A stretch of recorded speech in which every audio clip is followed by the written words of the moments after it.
Hello students, very good evening. So हम लोग अपना कोर्स कंप्लीट कर चुके हैं प्रॉपरली। हर एक subject wise important notes, important questions और इंपॉर्टेंट पीवाईक्यूज के साथ हमने अपना कोर्स कंप्लीट कर लिया और ये अच्छी बात है।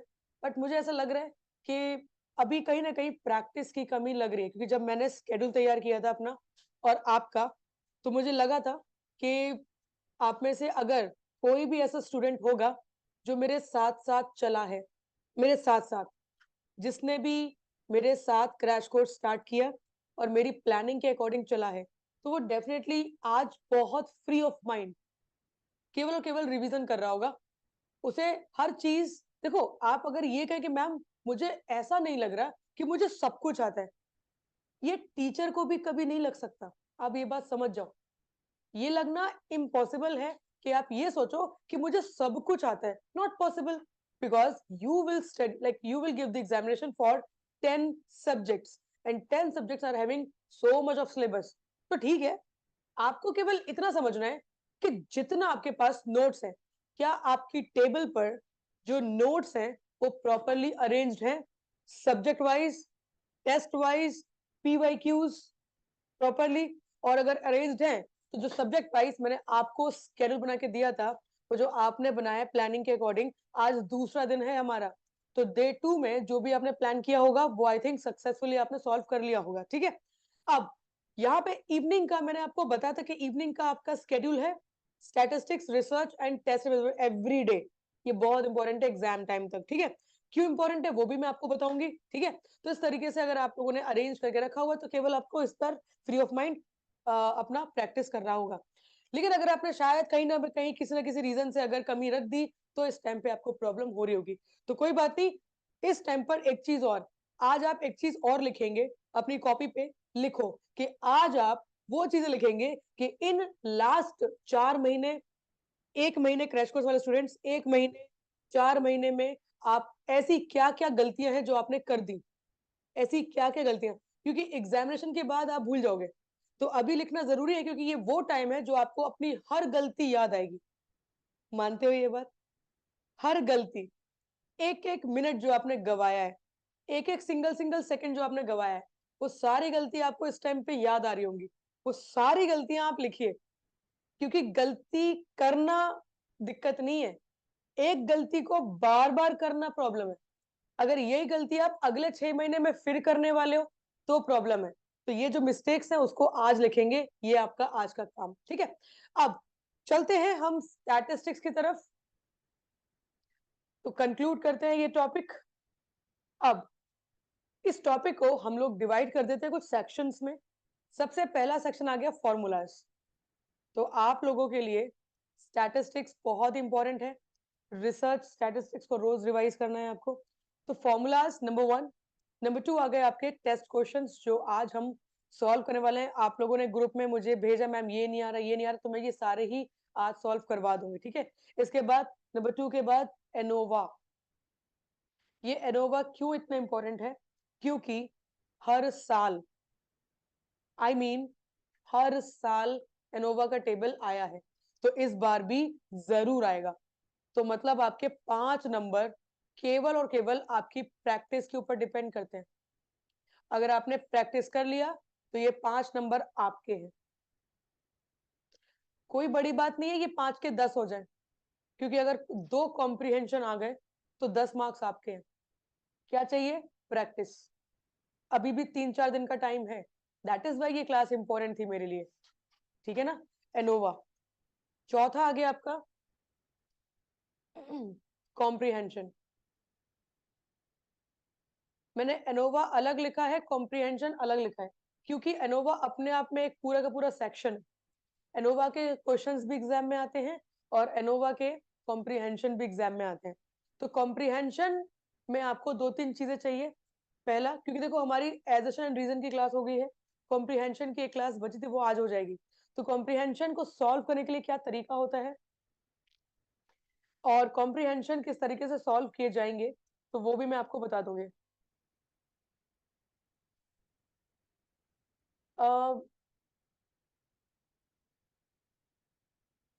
आएंगे या नहीं, सुनो सुनो सुनो, ये सब बातें हम बाद में कर सकते हैं। जी जी जी, ये सब बातें हम बाद में कर सकते हैं, ठीक है, कोई बात नहीं, बाद में मुझसे पूछिएगा। गोल्ड क्वेश्चंस बिल्कुल आएंगे, क्यों नहीं आएंगे, बिल्कुल जो भी टॉपिक रह गए मैं कवर करवा दूंगी आपको, आप इसकी चिंता ना करें, ठीक है। डन, चलिए अब एक एक करके ना फॉर्मूले के एक बार कवर कर लेते हैं। क्या क्या फॉर्मूले इंपॉर्टेंट है बताइए एक एक करके, ठीक है। सबसे पहले अगर हम फॉर्मूलेस की बात करें, आप खुद एक बार देखिएगा। सबसे पहले हम लोग रिलायबिलिटी एंड वैलिडिटी की ही बात करेंगे। आप बताइए रिलायबिलिटी एंड वैलिडिटी, देखो वैलिडिटी में तो कोई भी फॉर्मूला है नहीं, मैं केवल फॉर्मूले की बात कर रही हूँ।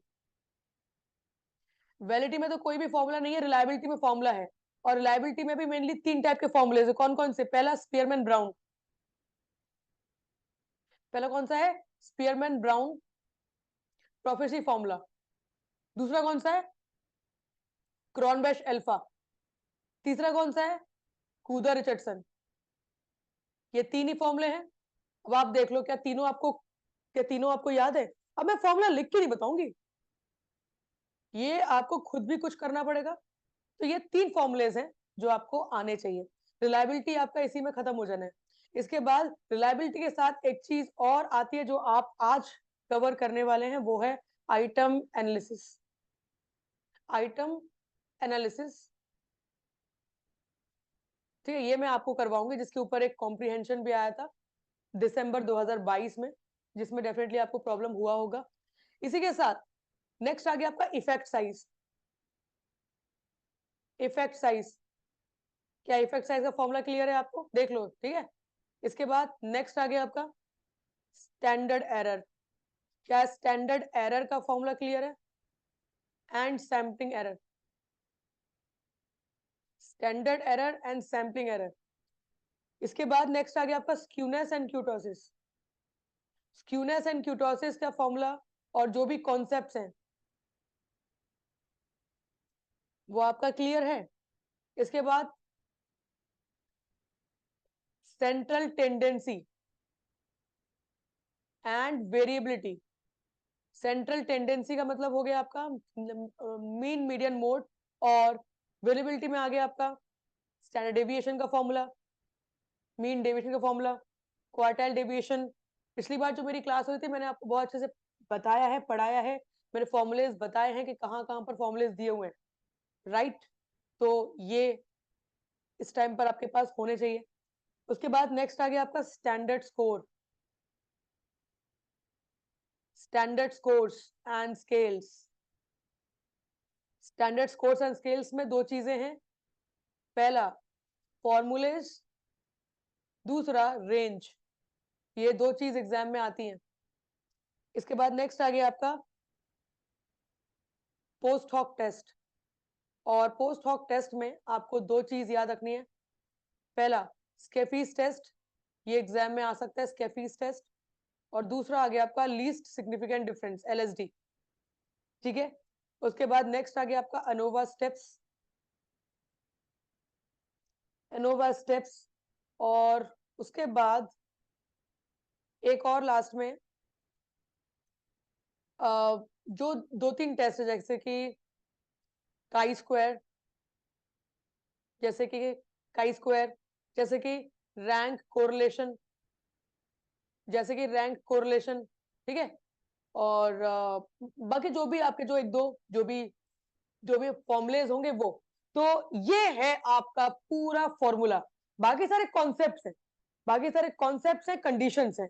ऑलमोस्ट पूरे स्टैटिस्टिक्स में सारे फॉर्मूलेज आपके यहाँ पर कवर हो जाएंगे। अब आप इसका एक बार फोटो ले लीजिए, एक बार फोटो लेकर ग्रुप में डाल दीजिए, कोई भी जल्दी से।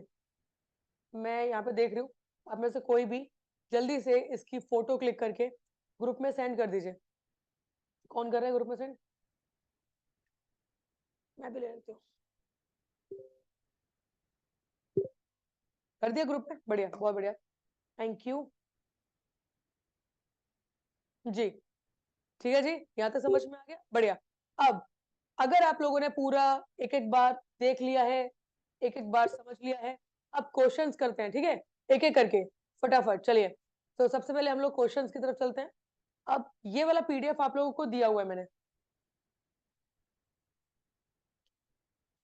ठीक है, मैंने आपको यहाँ पर ये वाला पीडीएफ दिया हुआ है, ये वाला, अब इसमें जो जो इम्पोर्टेंट चीजें हैं, क्योंकि ये भी मान लीजिए ये PYQs ही मान लीजिए आप, ठीक है। मैंने आपको ये भी PDF दिया था और एक PDF और दिया था, ये वाला। नहीं, ये नहीं, एक और ये वाला कुछ तो भी था, हाँ ये वाला था, ठीक है। मैंने आपको 2 PDF दिए थे। चलिए, तो पहले ये वाला PDF कवर कर लेते हैं, फटाफट करेंगे, ठीक है। तो यहाँ पर जैसे कि आप देख रहे हैं कुछ कुछ टेस्ट, तो मैंने कहा था कि अगर वैसे तो कभी आया नहीं है, अगर आया तो नॉन पैरामेट्रिक टेस्ट केवल और केवल कुछ इस तरीके से आ सकता है, ठीक है। इसके बाद बट मैंने इस पे ज्यादा फोकस किया नहीं, तो मैं करूंगी भी नहीं अभी लास्ट टाइम पर। सबसे पहले क्वेश्चन नंबर 2, हाँ जी, यहाँ पर क्या डाउट हो सकता है, पावर ऑफ द टेस्ट। देखिए, ये डेफिनेटली आप लोगों ने एक बार करके देख लिया, तो मैं फटाफट फटाफट यहाँ पे बताऊंगी। अगर आप पावर ऑफ द टेस्ट की बात कर रहे हैं, तो पावर ऑफ द टेस्ट किस एरर के साथ रिलेट करेगा, टाइप 2 एरर के साथ। इसके दो मतलब है। पावर ऑफ द टेस्ट का फॉर्मूला क्या होता है, 1 माइनस बीटा। ये आपको दूसरी चीज। तीसरी चीज, पावर ऑफ टेस्ट का मतलब क्या होता है, power of the test means the confidence of taking right decision, the confidence of taking right decision, which means the confidence, लिखते जाइएगा, the confidence of rejecting a false null hypothesis। ये line बहुत important है। किसी तो भी exam में मैंने देखा है, ये आई है, यूजीसी में तो नहीं लेकिन इंपॉर्टेंट है। तो पावर ऑफ द टेस्ट का एग्जैक्टली मतलब क्या है, इसका फॉर्मूला क्या है, और ये टाइप 2 एरर के साथ रिलेट करता है। अभी यहाँ पर जरूरी ये नहीं है कि मैम कैसे, जरूरी ये है कि बस आपको जो जो बताया जा रहा है, बस आप इस टाइम पर देखते जाओ, लिखते जाओ और याद करते जाओ, ठीक है। इसके बाद सेकेंड क्वेश्चन नंबर के बाद चलते हैं आगे। सेकंड के बाद 9th क्वेश्चन नंबर।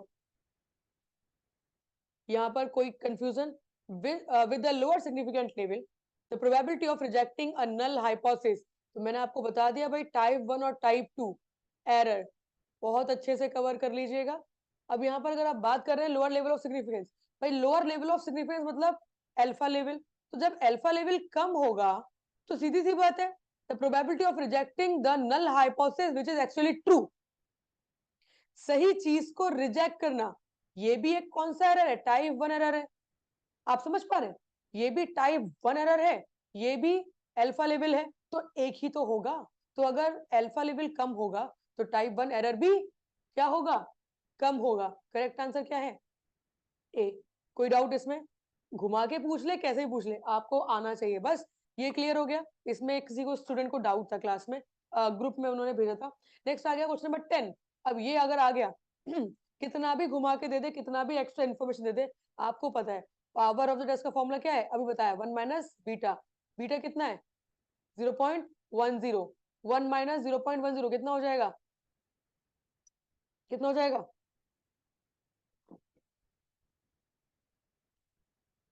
बिल्कुल सही है, 0.90। इसमें डाउट हो सकता है क्या, बिल्कुल नहीं।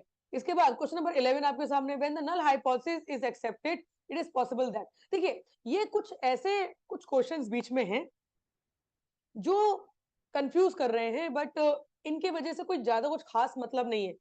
आपको अभी भी मैं कह रही हूं कि आप इन सवालों का कॉन्सेप्ट समझिए, इन सवालों का कॉन्सेप्ट समझिए। होता पता है क्या है, मैं आपको बताती हूँ। होता क्या है, जितने भी क्वेश्चंस आप लोग ग्रुप में भेजते हैं,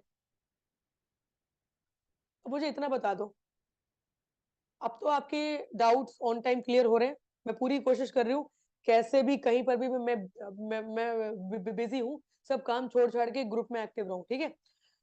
और लेकिन आज मुझे आपके लिए ये क्लास तैयार करनी थी। यस, आज मुझे आपके लिए ये क्लास तैयार करनी थी, इसलिए शायद मैं 3-4 घंटे के लिए आपके ग्रुप में एक्टिव नहीं थी। क्लास के बाद मैं फिर एक्टिव हो जाऊंगी, ठीक है। क्योंकि मुझे ये था कि आप जो जो भी डाउट्स भेज रहे हैं वो मैं क्लास में करवा दूंगी, राइट चौधरी, ठीक है। तो इसीलिए नाउ, अब आप लोग, पहली बात, कोई भी किसी और की किताब, मैं आपको स्ट्रिक्टली बोल रही हूँ, स्ट्रिक्टली, और ये फॉलो जरूर करिएगा, कोई भी किताब, कोई भी सेट एग्जामिनेशन को अब मत पढ़िए। क्योंकि आप लोग अगर मेरे नोट्स या फिर PYQs, मैं आपको दो चीज बता रही हूँ, या तो मेरे नोट्स या फिर PYQs, इन दोनों में से अगर कुछ भी भेजेंगे तो मैं सॉल्व नहीं करूंगी। रीजन ये नहीं कि मैं करूंगी नहीं, रीजन ये क्योंकि जरूरी नहीं है। पहली बात तो ये आप जानते हैं कि सेट का पेपर और नेट का पेपर में बहुत बड़ा डिफरेंस है। सेट के क्वेश्चन बहुत बहुत लो लेवल के होते हैं जो आपके नेट एग्जाम में आते ही नहीं है, ठीक है। अच्छा लेवल आता है और अलग तरीके का आता है। तो इस टाइम पर आप अगर पीवाईक्यूज पढ़ रहे हैं तो पीवाईक्यूज पर ही पढ़िए। और अब क्वेश्चन का भी टाइम जा चुका है। मैंने आपको बताया कि पूरे मेरी, अगर आपने वीडियो देखी है प्लानिंग की, मुझे आप ये बताइए मेरी प्लानिंग के अकॉर्डिंग मैंने डेली बेसिस पे आपको 2 घंटे किसी काम के लिए दिए हैं। 2 घंटे, 2 घंटे में मुझे, मैंने आपको क्या बोला है कि आपको 2 घंटे क्या करनी है, एवरीडे प्रैक्टिस क्या करना है बताओ। नहीं नहीं कीर्ति, वो तो रात का है 7 से 10।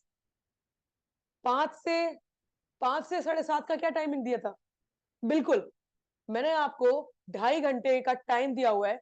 अगर आप मेरे स्केड्यूल फॉलो नहीं करेंगे ना तो देख लीजिए फिर आप।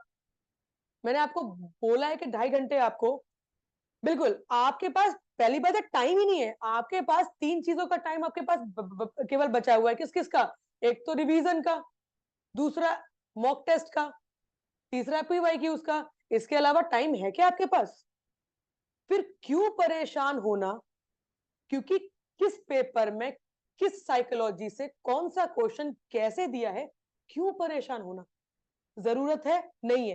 तो मैं इस क्वेश्चन के माध्यम से आपको यही समझा रही हूं कि अब आपको परेशान ना होकर फटाफट फटाफट अपने रिवीजन पे फोकस करना है, दैट्स इट। जिसके आंसर्स आपको भैया तो पहले से पता है, अगर बीच में कोई क्वेश्चन मिल जाए तो उसको ट्राई कर लिए सॉल्व करके, बस इतना इतना करना है, ठीक है। तो बिल्कुल भी बेकार के कुछ सवालों पे परेशान नहीं होंगे, टाइम वेस्ट नहीं करेंगे। और ग्रुप में भेज दिया, भूल जाओ। ग्रुप में एक्स्ट्रा डिस्कशन करने की जरूरत नहीं है। रीजन क्योंकि टाइम खराब करता है। आपको डाउट हुआ, सवाल भेज दिया। ग्रुप में अभी कोई भी किसी के सवालों के जवाब नहीं देगा, केवल मैं दूंगी। आपको डाउट है, तुरंत आपने वहां पे फोटो क्लिक करके मेरे को ग्रुप में भेज दिया। बाकी सारे स्टूडेंट्स केवल पढ़ाई करें, बिल्कुल किसी के क्वेश्चन सॉल्व करने की जरूरत नहीं है, ठीक है। राइट, इससे क्या होगा, टाइम आपका बचेगा। तो यहाँ पर अगर ये सवाल आता है, इस सवाल का, ये सवाल अधूरा एक तरीके से, क्योंकि इसका ये भी आंसर हो सकता है, इसका डी भी आंसर हो सकता है, दोनों ही इसके आंसर हो सकते हैं, ठीक है। डन। तो इस टाइम इस सवालों के जवाब पे ज्यादा टाइम वेस्ट करना नहीं, लेकिन इसका आंसर क्या दिया हुआ? डी दिया हुआ है ना। इसका आंसर डी दिया हुआ है। 11th का क्या दिया हुआ है? डी दिया हुआ है ना। ये बिल्कुल हो सकता है। नल हाइपोथेसिस अगर एक्सेप्ट होगा तो ना ही ये डिसीजन ना ये डिसीजन, ठीक है। बढ़िया।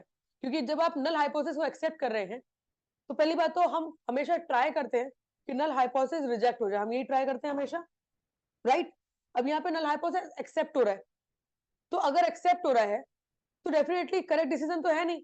दूसरा, अगर एक्सेप्ट हो रहा है तो डेफिनेटली टाइप 2 एरर ही होगा, टाइप 1 एरर नहीं होगा, इसलिए इसका आंसर डी दिया हुआ है। डन। चलते हैं आगे। 11th के बाद question number 14, failing to reject the null hypothesis where it is false. इस सवाल को, टाइप 1 टाइप 2 टाइप के सवाल को सॉल्व करने का सबसे बेस्ट तरीका है एक एक लाइन और पेंसिल लेकर जाना। अगर पेंसिल लेकर नहीं जाओगे तो इस टाइप के सवालों में उलझ जाओगे। और कोई भी स्टैटिस्टिक्स का क्वेश्चन अगर आप कंफ्यूज हो रहे हो तो दिमाग में सॉल्व ना करके पेन पेपर पे सॉल्व करना। तो फेलिंग टू रिजेक्ट मतलब एक्सेप्टिंग, इस तरीके से सॉल्व करना, इस तरीके से सॉल्व करना। फेलिंग टू रिजेक्ट मतलब accepting the null hypothesis which is false, मतलब गलत चीज को एक्सेप्ट करना। तुरंत आपको जवाब मिलेगा। दिमाग में सोचते रह जाओगे तो कंफ्यूज रह जाओगे, तो क्या होगा? ये टाइप 2 एरर, बात खत्म, ठीक है। डन। चलते हैं आगे। अब पैरामीटर क्या होते हैं? पैरामीटर होते हैं आपके पॉपुलेशन कैरेक्टरिस्टिक्स। स्टैटिस्टिक क्या होता है? ये होते हैं आपके सैंपल कैरेक्टरिस्टिक्स, ठीक है। एक तो ये वाला क्वेश्चन था। उसके बाद 19 क्वेश्चन नंबर, जब आप 19 क्वेश्चन नंबर की बात कर रहे हैं तो ये आ गया आपका standard error of the difference between means is 1.2। अब ये वाला क्वेश्चन जो है, भले ये क्वेश्चन आपने बड़ी बार प्रैक्टिस कर लिया है, बट आपको कॉन्सेप्ट समझ में आ गया उतना बताओ। कॉन्सेप्ट समझ गए आप? सीधी सी बात है।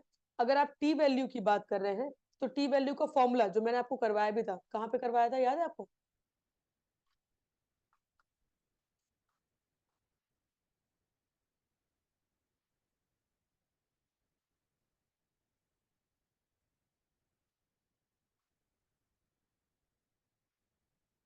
ये देखिए यहाँ पर, ठीक है, ये जी टेस्ट और टी टेस्ट और एनोवा वाले सेक्शन में ये रहा, ये है फॉर्मूला जी टेस्ट का, ये है फॉर्मूला जी टेस्ट का, और ये है फॉर्मूला टी टेस्ट का। तो आप जानते ही हैं कि स्टैंडर्ड एरर को हम S D upon under root by N भी लिख सकते हैं। तो इसी रीजन से इसको आप स्टैंडर्ड एरर भी लिख सकते हैं, बिल्कुल लिख सकते हैं, ठीक है, यही फॉर्मूला है, याद है, ठीक है। चलें आगे।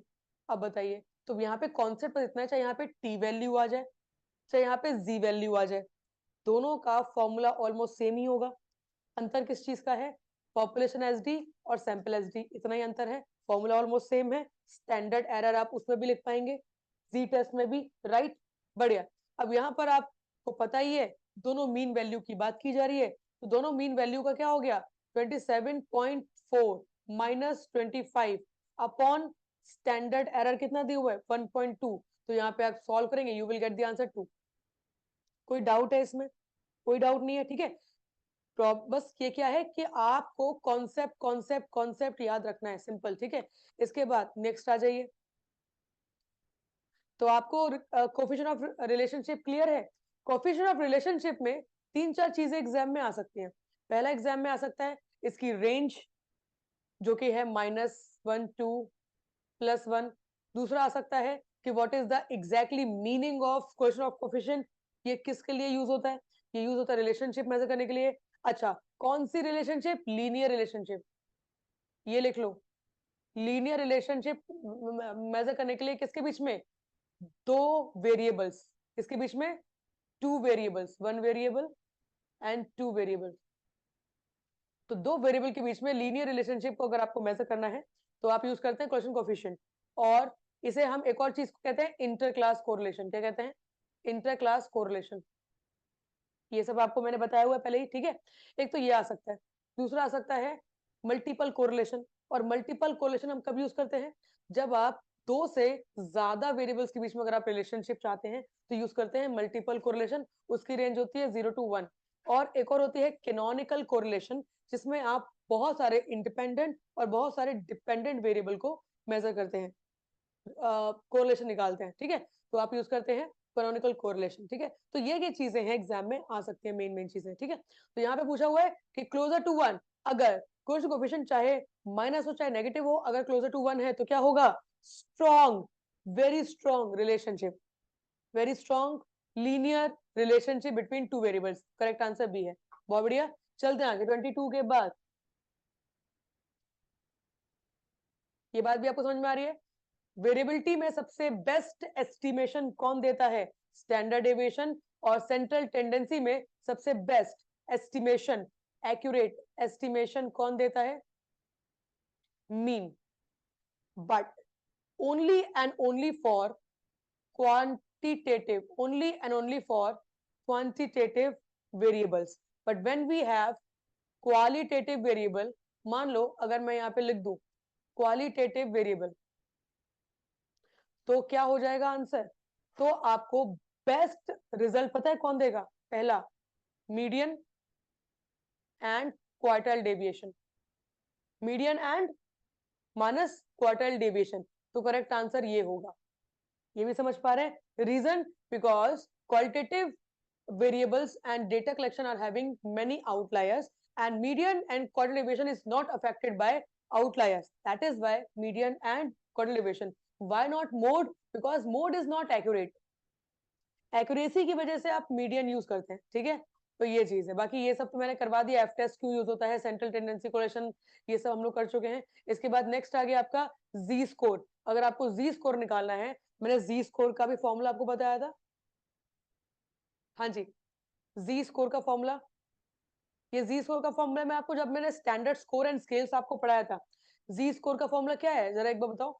ऑडियो ऑन कर रही हूँ आपका, कोई भी, anybody, come on. What is the formula of Z score? population mean minus Rishabh Rishabh दोबारा sample बोलिए। mean upon SD. Population mean minus sample mean upon SD. Upon SD. अब एसडी जो आएगा, ये एसडी पॉपुलेशन एसडी आएगा कि सैंपल एसडी आएगा? Population SD. बहुत बढ़िया। क्यों? क्योंकि पॉपुलेशन मीन है, तो ये कॉमन अंडरस्टैंडिंग, अगर पॉपुलेशन मीन होगा तो फिर सैंपल एसडी थोड़ी ना होगा, पॉपुलेशन एसडी होगा। ये भी क्लियर है, डन। तो ये जब आपको फॉर्मूला क्लियर है, और देख रहे हो आप साइड से फॉर्मूलेस भी क्लियर होते जा रहे हैं, तो अगर ये फॉर्मूला क्लियर है, बस लगा दो। आपको करना क्या है, this is not mean, this is data value, and you have to be clear about it. This is mean, this is data value, ठीक है। एक्स के ऊपर अगर बार होगा तो मीन है। यहाँ पर बोला हुआ है calculate the Z score for women 6 feet tall. 6 feet, तो ये जो 6 फीट है, ये 6 फीट, ये हो गया आपका डेटा वैल्यू। क्लियर है? इसके बाद मीन कितना है, मीन है 65.5 इंचेस। स्टैंडर्ड डेविएशन है आपको 2.5 इंचेस। तो यहाँ पर कोई ऐसा कुछ खास यूनिट तो दिया नहीं हुआ है, बट फीट और इंचेस में आपको पहले फीट को इंचेस में कन्वर्ट करना पड़ेगा। फीट को पहले आप इंचेस में कन्वर्ट करेंगे, फिर आप यहाँ पे लगाएंगे डेटा वैल्यू, उसके बाद लगाएंगे आप यहाँ पे mean and upon SD, and जो भी आपका जवाब आएगा वो आप यहाँ पे पुट ऑन कर देंगे। क्या आंसर आ रहा है? आंसर क्या आ रहा है? 2.63। आपने भी पहले फीट को इंचेस में कन्वर्ट किया तभी आंसर आ रहा है क्या, या फिर उसके बिना भी आ गया? कन्वर्ट करना पड़ेगा, क्योंकि आएगा ही नहीं ऐसे आंसर, ठीक है। कन्वर्ट करना पड़ेगा तभी आंसर आएगा। ओके, बढ़िया। जी जी जी, बढ़िया। इसके बाद नेक्स्ट देखिए 26 क्वेश्चन नंबर, इनमें से कौन सा करेक्ट नहीं है? अब मुझे इतना बताइए, क्या इतनी प्रैक्टिस करने के बाद आप ये समझ पा रहे हैं कि सवाल अगर नेगेटिव है तो 2 बार जरूर पढ़ लेना। आप में से अगर कोई भी ऐसा स्टूडेंट है, देखो, दो स्टूडेंट, दो कैटेगरी, और दोनों में प्रॉब्लम है। अब आप देख लो आप किस कैटेगरी में बिलोंग करते हो। एक स्टूडेंट जिसने पूरा पढ़ लिया है, सारा पढ़ लिया है, और बार बार 2-3 बार पढ़ लिया है। अब इसकी प्रॉब्लम क्या हो सकती है? इसकी प्रॉब्लम ये हो सकती है कि ये अपनी गलतियों पे फोकस ना करे। अगर, मतलब, आप जानते हैं ना ये बात, जो भी इस कैटेगरी में स्टूडेंट है ना, इस कैटेगरी में, ये मान लीजिएगा कि 100% के लिए 100%, अरे, are you focusing on the question? आप मेरी बातों पे फोकस नहीं कर रहे हो, मैं क्या बता रही हूँ। सवाल मुझे पता है, आपको जवाब पता है, ये आपको शायद ना पता हो। ये देखो, मैं यहाँ पे कह रही हूँ कि अगर आप 100% की बात कर रहे हैं, तो आपको ये बात पता है कि 80% तक आना बड़ा आसान होता है। ये जो 20% का सफर होता है ना, ये 20% का सफर नॉलेज से कवर नहीं होगा। ये 20% का सफर होगा आपकी माइनर माइनर मिस्टेक्स। हमारे पास बहुत सारे ऐसे स्टूडेंट्स हैं, चलो मैं उनसे उनका नाम नहीं लूंगी, उनकी बात भी नहीं करूंगी, लेकिन अगर आपने पहले एग्जाम दिया है तो आप दिल पे हाथ रख के बोलना कि आप इंटेलिजेंट हैं। और ये बहुत अच्छी बात है भाई, मैं इंटेलिजेंट हूँ, मुझे बोलने में क्या है। हाँ, लेकिन मुझे मानना, जिसको सेल्फ एस्टीम, सेल्फ रिस्पेक्ट कहा जाता है, अच्छी बात है। मुझे अपने आप में कॉन्फिडेंस है कि मैं कर लूंगी। आप मुझे बताओ, जो इस कैटेगरी के स्टूडेंट्स हैं वो कहाँ रुक जाते हैं, कहाँ अटक जाते हैं, कहाँ मार खाते हैं? एग्री हो आप इस बात से? माइनर मिस्टेक्स, ये वो मिस्टेक्स हैं जो शायद हम, मतलब, देख कर भी अनदेखा कर देते, मतलब पता नहीं, और आपको रियलाइज भी नहीं होती कि आपने गलती कर दी। आप वो रियलाइज ही नहीं कर पाते कि यार गलती हुई कैसे।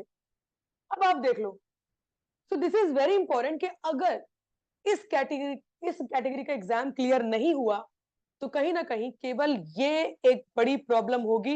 अदरवाइज मुझे पता है मेरी क्लास में बहुत सारे ऐसे स्टूडेंट्स हैं जो इस कैटेगरी को बिलोंग करते हैं। बढ़िया प्लानिंग, बढ़िया प्रैक्टिस सब कर लिया है आपने, बस ये कुछ ऐसी चीजें हैं जो दिखेंगी नहीं। These are the intervening variable. Intervening variable दिखेंगे नहीं। एज्यूम कर सकते हैं आप कि आप कहाँ गलती कर रहे होंगे, क्या कर रहे होंगे, वो सब चीजें। तो अभी भी टाइम है, वो चीजों को गलती ना करें, ठीक है। पहला मैंने आपको बता दिया, डोंट वेस्ट एक्स्ट्रा टाइम। अगर आपको लगता है कि मैंने सब पढ़ लिया है तो चलो मैं कुछ और एक्स्ट्रा क्वेश्चंस, नहीं, बिल्कुल नहीं, डोंट डू दैट। इससे अच्छा है कि आप उसी चीज को दोबारा रिवाइज कर लो, वो ज्यादा इंपॉर्टेंट है।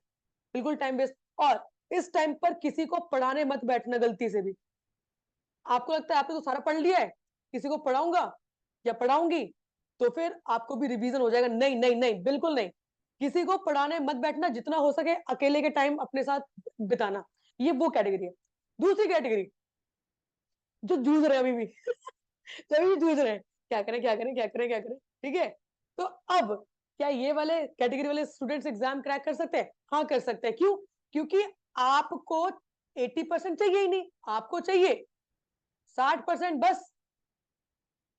60%, 30% आपके नॉलेज से आ जाएंगे, 30% आपके लॉजिक से आ जाएंगे। क्योंकि ये जो कैटेगरी है, ये अपना दिमाग बहुत लगाती है, ये अपना दिमाग बहुत लगाती है, लॉजिक, टैक्टिक्स, ट्रिक्स, ये बहुत लगाती है ये कैटेगरी। तो ये कैटेगरी जो है, ये 30% वहां से निकाल लेगी, मुझे पूरी गारंटी। दोनों कैटेगरी का एग्जाम क्रैक हो सकता है। तो अगर आपने पूरे 2-3 साल पढ़ाई करी है तो भी आपका कैटेगरी का एग्जाम क्रैक हो सकता है। और अगर आपने 4-5 महीने या फिर 1 महीने भी पढ़ाई करी है तो भी आप क्रैक कर सकते हैं। बट कंडीशन क्या है? जो पढ़ रहे हैं, जैसे पढ़ रहे हैं, गलतियां ना करें, ठीक है। अब एक गलती, मतलब इस सवाल के चक्कर में आपको इतना लंबा लेक्चर दे दिया। ये सवाल इतना कंफ्यूजिंग है, जो किसी भी तरीके से आपके सामने आ सकता है, घुमा के पूछा हो, ठीक है, विच इज नॉट करेक्टली। तो आप लोगों के पास पेन पेपर होगा, तुरंत लिख देना नॉट करेक्टली का मतलब। नॉट करेक्टली मतलब क्या पूछ रहा है इसमें से? विच of the pair of the following is not correctly, मतलब जो गलत है। आपको गलत ढूंढना है, तो लिख लिख के करेंगे तो ज्यादा इजी हो जाएगा, टाइम वेस्ट नहीं होगा आपका। इनमें से गलत कौन सा? अब बताओ आंसर क्या है। बिल्कुल रॉन्गली मैच्ड का मतलब है गलत कौन सा है, simple. Keep it simple, keep it simple. सवाल चाहे कितना भी घुमा के पूछा हो, आपको जवाब बहुत ज्यादा एक सुलझ के जवाब देना है। करेक्ट आंसर है सी। क्योंकि टाइप 1 एरर क्या होता है? Acceptance of the null hypothesis what is true. ये तो कंडीशन ही सही है, ये कोई गलती थोड़ी ना है, ये तो करेक्ट डिसीजन है। तो अगर ये करेक्ट डिसीजन है तो ये एरर कैसे हो सकता है? इसलिए ये बिल्कुल सही होगा, ठीक है। तो पेन पेपर, बिल्कुल ये सिर्फ, तो मैं वही चीज कह रही हूँ। और दूसरा, प्रॉपर तरीके से सवाल को ना लिखने की गलती। एग्जाम्पल दे रही हूँ, इफ आई आस्क यू, और ये हम लोगों ने बायोमैकेनिक्स में पढ़ा हुआ है ना, हम लोगों ने ये बायोमैकेनिक्स में पढ़ा हुआ है, study of cause of motion, study of cause of motion. तो मैंने आपको बताया है कि आप लिख के देख लो एक बार, अदरवाइज मोशन देखते ही लगा दो कि काइनेमैटिक्स नहीं। मोशन देखते ही पहले इस लाइन को देखो कि ये लाइन क्या है। कॉज ऑफ मोशन फोर्स, तो स्टडी ऑफ फोर्स की बात कर रहा है। तो ये कैसे होगा? ये लिख लिख के होगा। तो लिख लिख के ही आप क्वेश्चन को सॉल्व करेंगे। इस तरीके से डेफिनेटली आप 2 से 3 नंबर अपने पक्का बढ़ा दोगे, 100%, ठीक है। तो लिख लिख के ही करिएगा, टाइम वेस्ट नहीं हो, डोंट वरी। बल्कि आपका टाइम ना यूटिलाइज होगा। जो आप कंफ्यूज हो रहे होंगे 3-4 मिनट को सोचकर, वो आप 1 मिनट में कवर कर लोगे, ठीक है। ये अफशा, अफशा 2 मिनट रुकेगा, मैं आपका पूरा मैसेज देके रिप्लाई करती हूँ, ठीक है। चलिए 26 के बाद चलते हैं आगे, 27। अच्छा, एनोवा का टेबल अगर आपको क्लियर है तो ये तो बड़ा छोटा सा क्वेश्चन है, बताइए क्या होगा आंसर।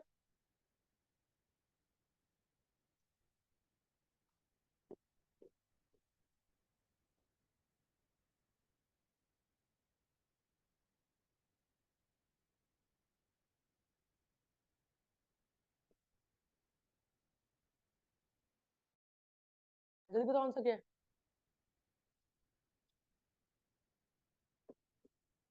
ओके, तो अगर हम यहाँ पे देखें, between the group sum of square S S, अगर इसको पूरा लिख दें हम। अब यहाँ पर भी आपको लिखने की जरूरत पड़ी है, बिल्कुल पड़ रही है। आपको हर सवाल में लिखने की जरूरत पड़ रही है। तो ये क्या है? Between the group sum of square. तो सम ऑफ स्क्वायर बिटवीन, इस तरीके से S S B, sum of square within S S W, total sum of square and mean square. तो सबसे पहले क्या आएगा? सबसे पहले आएगा आपका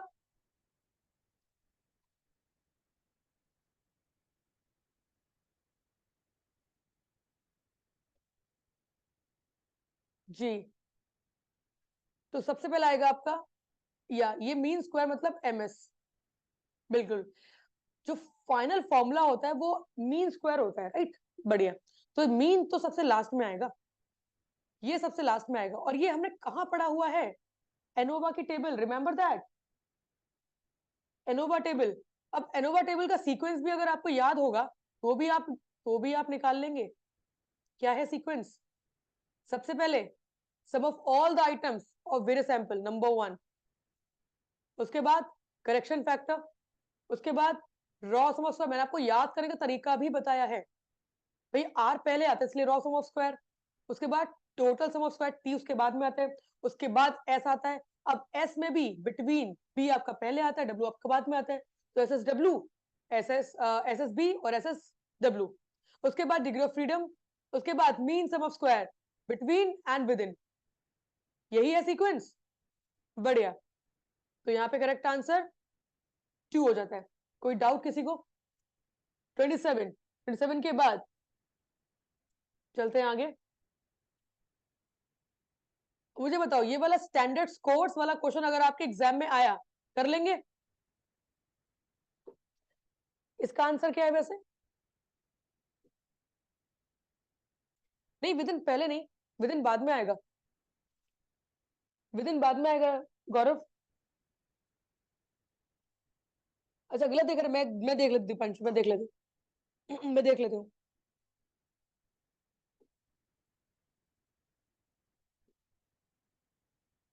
बढ़िया।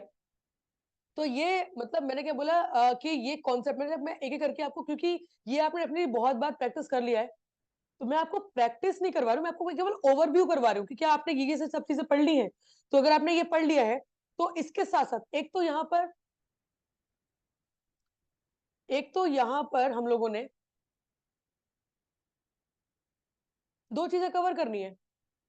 एक तो आपको ये कवर करना है कि 1 और 1 के बीच में कितना एरिया है, 2 और 2 के बीच में कितना एरिया है, 3 और 3 के बीच में कितना एरिया है, 1.96 के बीच में कितना एरिया है ना? तो ये तो ऐसी चीजें हैं जो हम लोगों ने बहुत बार रट ली है। लेकिन अभी बीच में हम लोगों ने एक चीज और सीखी जो एग्जाम में आता है, वो ये कि 0 और 1 के बीच में कितना एरिया है, 34.13%। 0 और 2 के बीच में कितना एरिया है, तो उसको आप ऐड कर देंगे। अब आप मुझे इतना बता दो, क्या आप जब आंखें बंद करते हो तो आंखें बंद करके आप एनपीसी पूरा ड्रॉ कर सकते हो? चलो एक काम करते हैं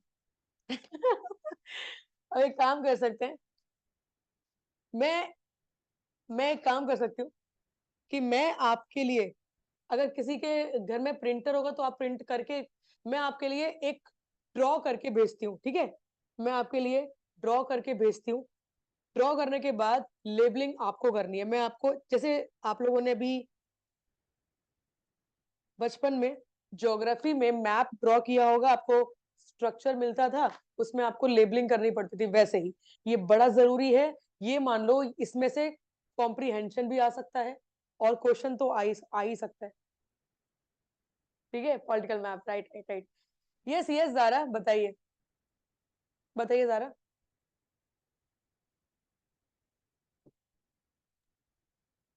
यस यस ज़ारा। गौरव, अगर ट्रिक है आपके पास तो बता दो, क्या पता जिसने याद ना किया उसके काम में आ जाएगा। अच्छा गलती से हुआ। गौरव, अगर कोई ट्रिक है तो बताओ।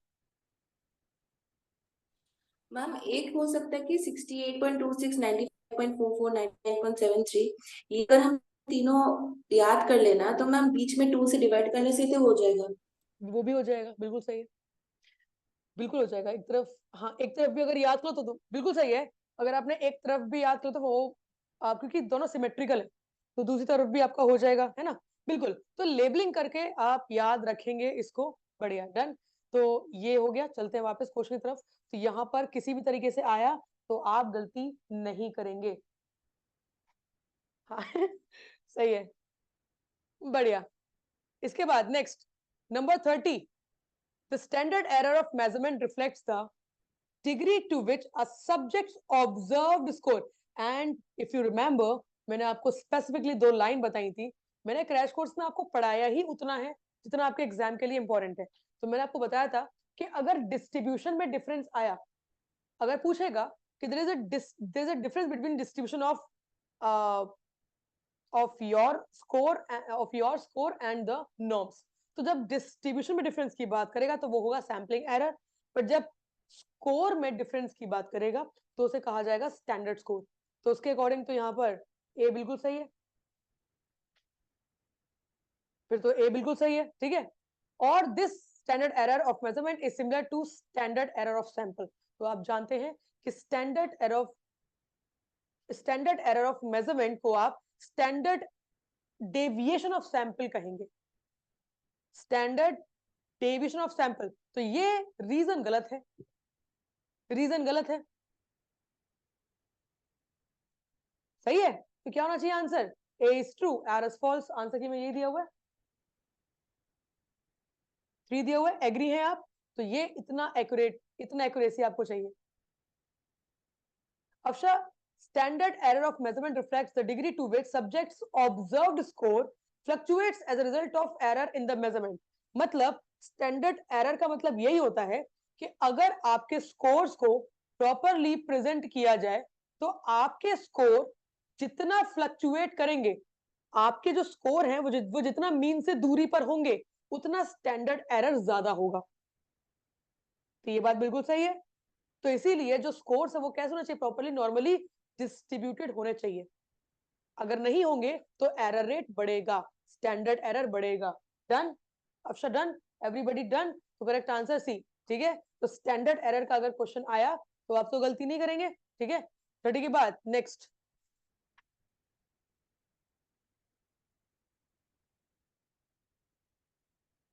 थर्टी के बाद 34. और आप लोगों को सेंट्रल लिमिट थ्योरम क्लियर है? सेंट्रल लिमिट थ्योरम रिलेट करती है एनपीसी के साथ.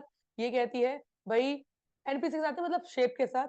ये कहती है भाई अगर जब हम लोग अपने स्कोर्स को रिप्रेजेंट करते हैं, डिस्ट्रीब्यूट करते हैं, it should be normally distributed, right? But अगर आपका नॉर्मल डिस्ट्रीब्यूट नहीं है तो आप पैरामेट्रिक टेस्ट यूज नहीं कर पाएंगे. It means you are having your data is outliers. Now अगर आपको अपने शेप को प्रॉपर नॉर्मल शेप देना है तो क्या करेंगे आप? You have to increase your sample size, and when you increase your sample size, again when you draw or distribute your scores, तो आपके जो scores हैं वो scores किसके अगल बगल डिस्ट्रीब्यूट होंगे, किसके अगल बगल क्लस्टर होंगे? मीन के. मीन के. ठीक है. राइट. तो करेक्ट आंसर मीन है. ओके. डन. बढ़िया. लिमिटेशंस एंड डिलिमिटेशन क्या होगा आंसर? बताओ जरा एक बार. 35. In his research report, under which subhead does the researcher explains his helpless for not being able to control certain factors? Researcher is helpless not to control some factors, comes under limitations because the researcher is not able to control those factors. And when the researcher is able to control the factors and he is bounded to some factors, तो उसे कहा जाएगा delimitation. ठीक है. तो यहाँ पे भी क्लियर. 35. 35 के बाद 36. 36 याद है आपको? मैंने कॉन्टिजेंसी टेबल आपको बताया था. Contingency table is used in chi-square testing because this test is used to compare categorical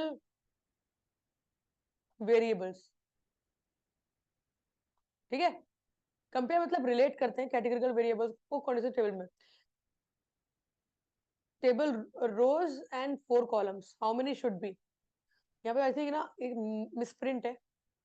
इसका आंसर क्या है तुषार? इसका आंसर क्या है? आंसर क्या है? आई थिंक यहाँ पे ना रो 3 होगा.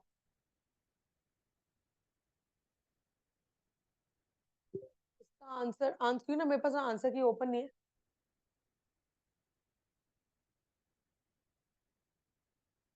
12 दिया ना, ए दिया हुआ आंसर इसका. तो पक्का यहाँ पे रो 3 है. 3 रो एंड 4 कॉलम, मतलब 3 रो एंड 4 कॉलम। 4 कॉलम कैसे होंगे? इस तरीके से हो गए 4 कॉलम और 3 रो, इस तरीके से, ठीक है। 1 2 3 4 4 कॉलम एंड 1 2 3 3 रो। तो 4 into 3 कर देंगे आप। तो कॉन्टिजेंसी टेबल में इंटू करते हैं, सिंपल। तो 4 into 3 12, सिंपल। तो यहाँ पे आप ये भी समझ पा रहे हैं कि कॉन्टिजेंसी टेबल होता क्या है। काई स्क्वायर अगर आया है तो काई स्क्वायर का फॉर्मूला क्या है? Come on, chi square is a non parametric test used to correlate the categorical variables, and chi square binomial distribution के ऊपर रिलेट होता है, because it is having only 2 options. इसमें जो भी ऑप्शंस होते हैं वो केवल 2 ही ऑप्शंस होते हैं, ठीक है, डिकोटोमस ऑप्शंस होते हैं, ठीक है। तो यहाँ पे chi square टेस्टिंग में फॉर्मूला क्या है? Observed score minus expected score upon expected, ये है फॉर्मूला। मैं भी एक बार चेक कर लूं, यही है फॉर्मूला, ठीक है,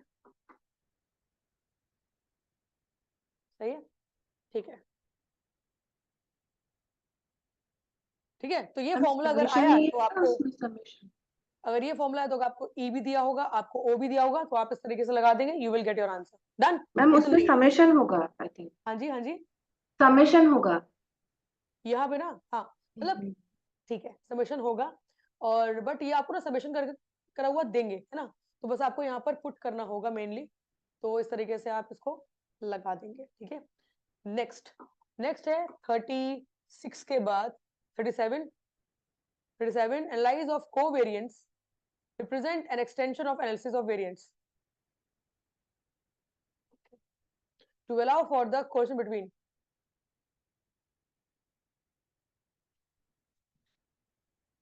मैंने YouTube पर एक क्वेश्चन कराया था,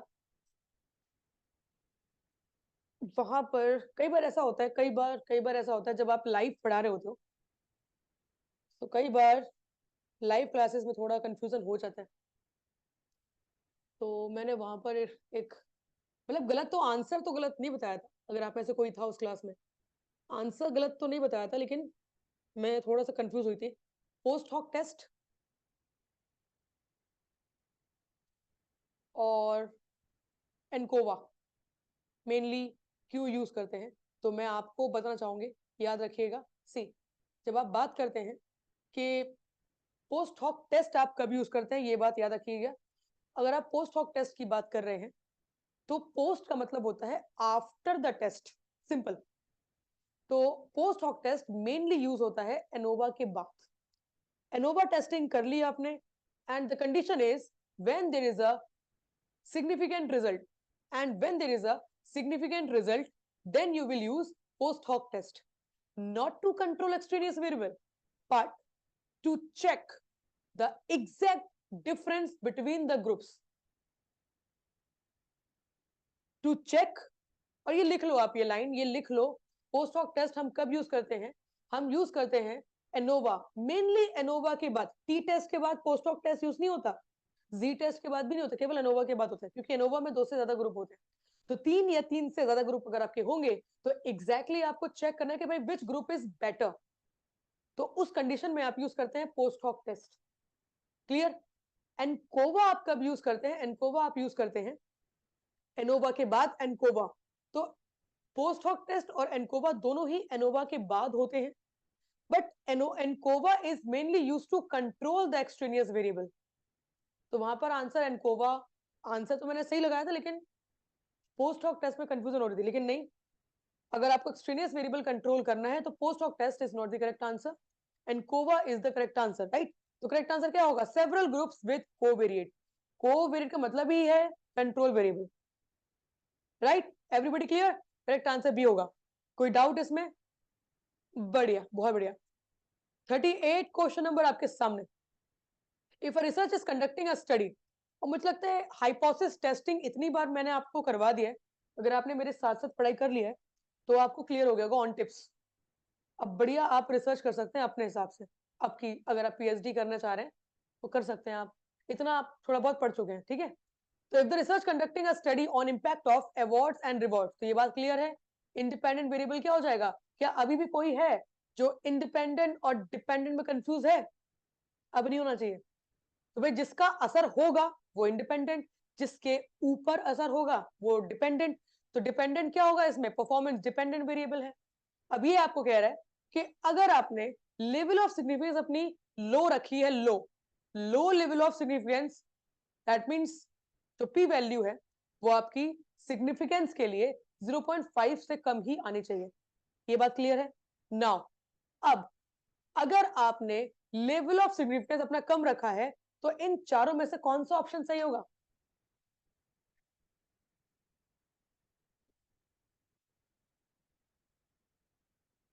और अगर इतना कॉन्फिडेंस है आपको तो डेफिनेटली आप यहां पर बिल्कुल decreasing the chance of type 1 error, बिल्कुल सही है।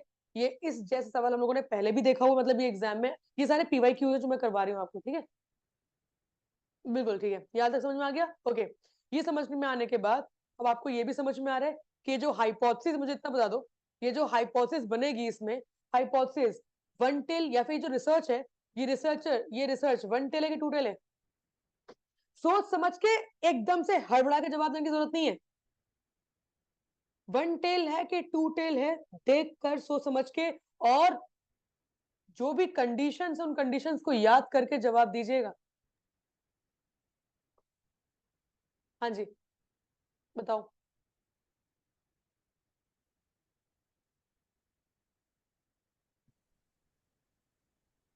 वन टेल है कि टू टेल है? Wow, nice nice nice, very good. नहीं Afsana, Afsha and Afsana, no Afsana, no no no, two tail है ये। वन टेल कैसे हो जाएगा? कहीं पर भी लिखा है क्या कि अवार्ड का परफॉर्मेंस पर नेगेटिव या पॉजिटिव रिजल्ट होगा? कहीं लिखा है क्या? नहीं लिखा है कि भाई इम्पैक्ट क्या होगा, सिंपल। इम्पैक्ट क्या होगा अवार्ड का परफॉर्मेंस पे? वो तो नेगेटिव भी हो सकता है, पॉजिटिव हो सकता है, भाई इतना सा समझ में आ रहा है ना। इसलिए ये टू टेल है। बहुत बढ़िया, कमाल। नेक्स्ट,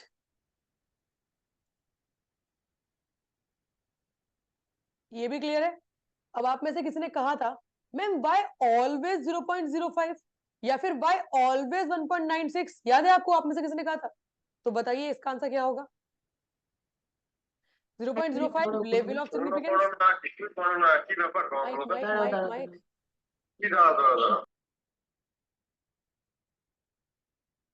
एक मिनट जरा, एक मिनट जी।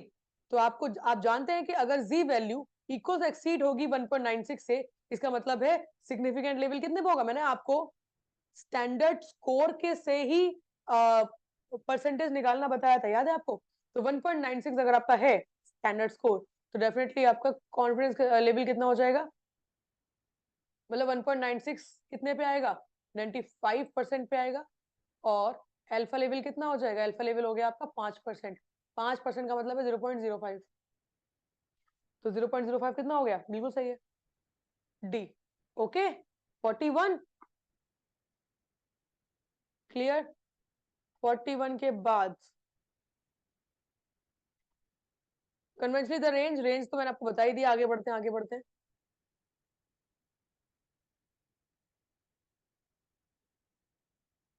ये भी आप कर लेंगे भाई, जी स्कोर आप लोगों ने देख लिया, टी वैल्यू भी निकाल लेंगे आप, वही है वही है। मैंने क्या बोला? कोई डिफरेंस नहीं है, चाहे जी वैल्यू पूछ लो चाहे टी वैल्यू पूछ लो, एक ही बात। तो ये भी मैं करवाऊंगी नहीं, क्योंकि मुझे पता है आप लोग कर लिया होगा, क्योंकि एक ही चीज है, ठीक है। 46 के बाद बढ़ते हैं आगे।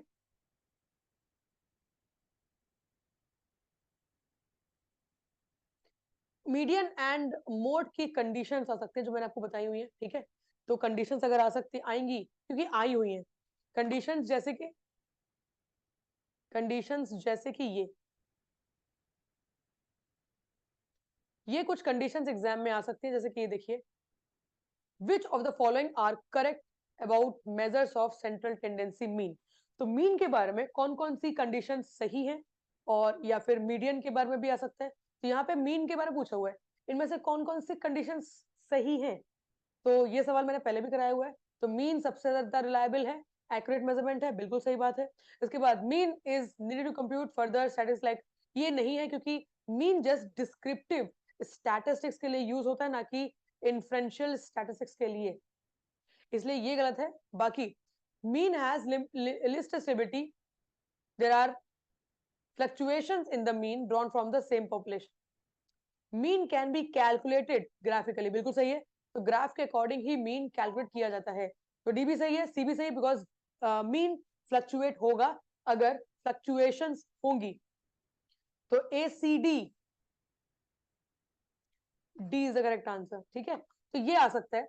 तो मीन और मीडियन जो आप लोगों के नोट्स में दिया हुआ है, जानते हैं ना आप लोगों के नोट्स में दिया हुआ है, तो एक बार जरूर देख लीजिएगा। इसके बाद स्क्यूनेस एंड क्यूरोसिस की कंडीशंस तो सारी ही आप मान लीजिए, क्योंकि मुझे लगता है अब तो आपको मैंने बहुत बार रिवीजन करवा दी, तो ये आ सकता है, ठीक है। चलिए इसके बाद चलते हैं आगे ऊपर।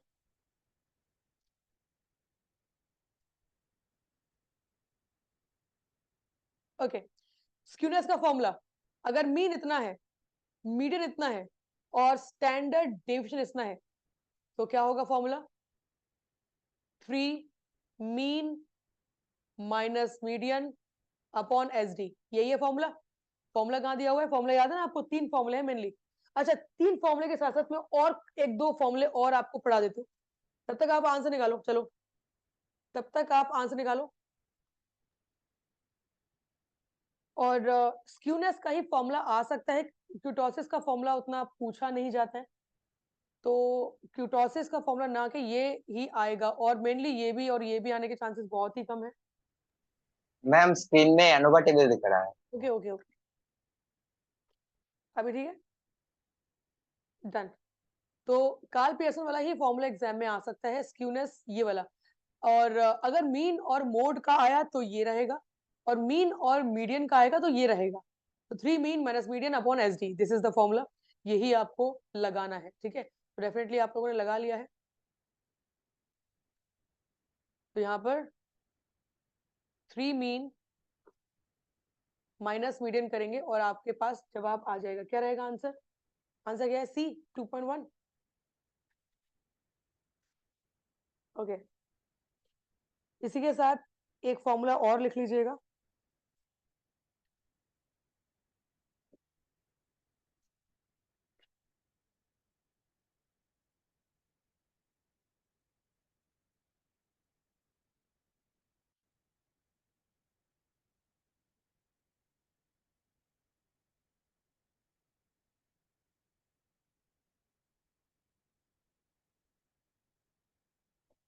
ओके, ये स्क्यूनेस का नहीं, क्यूटोसिस का फॉर्मूला है, राइट।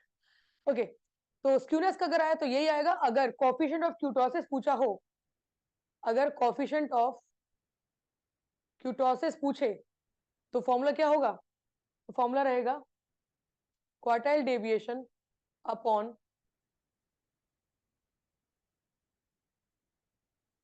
Percentile 90, percentile 10। तो ये रहेगा फॉर्मूला, ये भी लिख लीजिए। ये एक फॉर्मूला एग्जाम में आ सकता है जी, ठीक है। तो आपको क्यूटोसिस अगर निकालना हो, और अगर क्यूटोसिस निकालने के लिए पूछेगा तो क्वार्टाइल डेविएशन अपॉन 90 एंड 10, तो यहाँ पर आ सकता है, ठीक है, बिल्कुल। ये एक इम्पोर्टेंट फॉर्मूला है, और मुझे याद नहीं कि एग्जैक्टली मैंने कहाँ देखा है, बट आया हुआ है एग्जाम। क्यूटोसिस का अगर आएगा तो यही आएगा, ठीक है, मेनली। तो 51 के बाद नेक्स्ट 51 के बाद 52। हाँ जी, एनोवा का टेबल अगर आपका क्लियर है, पीवाईक्यूज में है।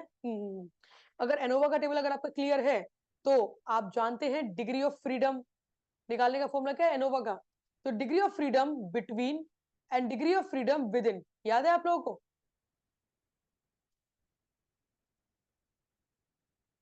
तो डिग्री ऑफ फ्रीडम बिटवीन का फॉर्मूला है कॉलम -1, और डिग्री ऑफ विद इन का फॉर्मूला है सैंपल साइज माइनस कॉलम, ठीक है, तो C -1 भाई कितने ग्रुप्स हैं यहाँ पे? अच्छा ये थोड़ा सा मिसप्रिंट है, ये मिसप्रिंट है, यहाँ पर 3 है, यहाँ पे 3 ग्रुप्स हैं, ठीक है। तो 3 ग्रुप्स अगर हैं तो कॉलम कितना हो गया 3, तो 3 -1 कितना हो गया 2 हो गया। और n कितना है सैंपल साइज कितना है टोटल 30 माइनस कॉलम कितना है 3, कितना हो गया 27। अब आप जानते हैं आगे कौन सा लिखा जाएगा, आगे लिखा जाएगा बिटवीन, तो पहले 2 फिर 27, ठीक है, निकाल लेंगे अगर दोबारा आता है तो। बहुत बढ़िया, 52 के बाद नेक्स्ट 53 कर लिया हमने। अच्छा, स्टैंडर्ड स्कोर और स्केल, ये मत बोलना कि मैम हमें ये याद नहीं है, ऐसा मत बोलना, क्योंकि ये एक ऐसा एक अगर ये आया तो ये फेके फिगाई नंबर वाला टॉपिक है ये, क्योंकि जितना आपने पढ़ा है उसी में से आने वाला है। दो चीजें आ सकती है, पहला इसका फॉर्मूला, दूसरा इसका रेंज, और क्या ही आ सकता है, ठीक है। अगर ये क्लियर है तो जरा बता दो इसका आंसर क्या होगा। इसका बताओ, इसका वो तो तुमने रट्टा मार ले, पता है मुझे इसका आंसर क्या होगा।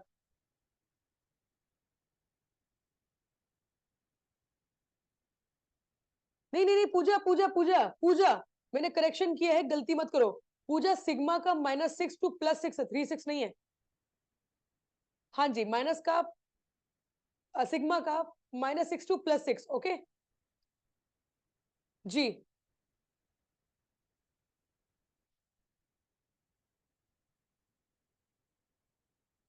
तो इनमें से टी स्कोर का फॉर्मूला क्या है, 50 + 10Z टी स्कोर का फॉर्मूला है। सिग्मा स्कोर जी स्कोर के साथ भी रिलेट होता है, तो डी का 3 एंड सी का 2, ए लग रहा है, ठीक है।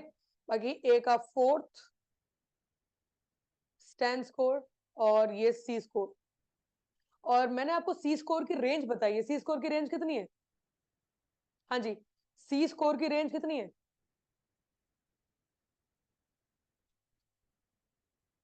0 0 to 10, 0 to 10, ठीक है। आपके पास रेंज थी लेकिन आपके पास फॉर्मूला नहीं था, याद है आपको, आपके पास रेंज थी लेकिन आपके पास फॉर्मूला नहीं बताया था, मैं तो फॉर्मूला मिल गया आपको आज, स्टैंड स्कोर का भी फॉर्मूला मिल गया आपको आज, ठीक है।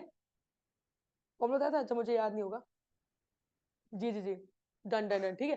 तो अब आप मुझे बताइए, आप में से देखिए, आप में से कोई ऐसा स्टूडेंट है जिसने स्टैंडर्ड स्कोर और स्केल्स का बहुत बढ़िया फॉर्मूला और रेंज बहुत बढ़िया करके बनाई हो। अगर कोई भी आप में से है जिसने बहुत बढ़िया सारे ही सब कुछ, सारे स्कोर्स एंड स्किल्स, ओनली कीर्ति इस टाइम पर बिल्कुल भी एक्स्ट्रा इन्फॉर्मेशन किसी को देने की जरूरत नहीं है, लेकिन मैं चाहूंगी कि स्टैंडर्ड स्कोर्स एंड स्केल का आप केवल और केवल इसका एक बढ़िया सा जो भी आपने बनाया है आप ग्रुप में सेंड कर देना, ठीक है, केवल इसका, ठीक है, क्योंकि ये ना मेरे पास उतने अच्छे से लिखा नहीं, वरना मैं सेंड कर देती, मैं इस टाइम पर आप लोगों को परेशान करना नहीं चाहती, ठीक है। डन, चलिए वापस चलते हैं। ओके, तो ये तो आपका यहां से कवर होगा, ठीक है। अच्छा, नेक्स्ट आ गया आपका लीस्ट सिग्निफिकेंट डिफरेंस का फॉर्मूला और स्केफीज फॉर्मूला। ये मैंने कहा बताया आपको, एनोवा, एनोवा की टेबल में मैंने आपको बताया ये, ठीक है। तो मैंने आपको एनोवा सॉल्व करके भी बताया है पूरा बहुत अच्छे से। इसके बाद नीचे मैंने आपको ये भी बताया है कि जब आप पोस्ट हॉक टेस्ट यूज करेंगे तो पोस्ट हॉक टेस्ट के लिए आप दो ही मेथड मेनली यूज करते हैं जी, एक लीस्ट सिग्निफिकेंट डिफरेंस और दूसरा स्केफीज टेस्ट। तो लीस्ट सिग्निफिकेंट डिफरेंस का फॉर्मूला क्या है, this is the formula, this is the formula, okay. और स्केफीज टेस्ट का फॉर्मूला क्या है, दिस इज द फॉर्मूला। अब आप कहेंगे मैम इतना डिफिकल्ट, तो बात केवल प्रैक्टिस की है, केवल एक प्रैक्टिस की बात है। मैं आपको बताती हूँ, जब देखो मैं खुद का एग्जांपल दूंगी आपको, अभी जब डिजिटल बोर्ड आया था हमारे यहाँ, तो डिजिटल बोर्ड सीधी सी बात है, पहली बार अगर कोई चीज आप देखें वो भी इतना कॉस्टली, और प्लस पहली बार यूज कर रहे हैं, तो इतने सारे फंक्शंस और जिस तरीके से मीटिंग्स अरेंज की जा रही थी हमें सिखाने के लिए कि ऐसा करना है, ऐसा करना है, ऐसा करना है, पहली बार तो बड़ा हेडेक लगा सीरियसली। मैंने सोचा यार क्या है, मतलब इस टाइम पर परेशान क्यों होना, पर चलो किया किया किया किया। 2 दिन लगे, बस 2 दिन। पहले दिन तो, और आप लोगों से क्या छुपा है आप लोग तो घर के बंदे हो, आप लोगों से क्या छुपा है, कितना प्रॉब्लम हुआ था, 1 हफ्ता क्लास कितनी डिस्टर्ब हुई हमारी, राइट। पर उसके बाद ऑन ट्रैक आ गए। अब मुझे उनकी जरूरत ही नहीं है, अब जरूरत ही नहीं है, अब मैं सारे फंक्शंस सारे अपने आप ऑपरेट कर सकती हूँ, मुझे उनको कॉल करने की नीड नहीं पड़ती। कहीं पर भी कोई भी टेक्निकल इशू होता है मैं सॉल्व कर लेती हूँ।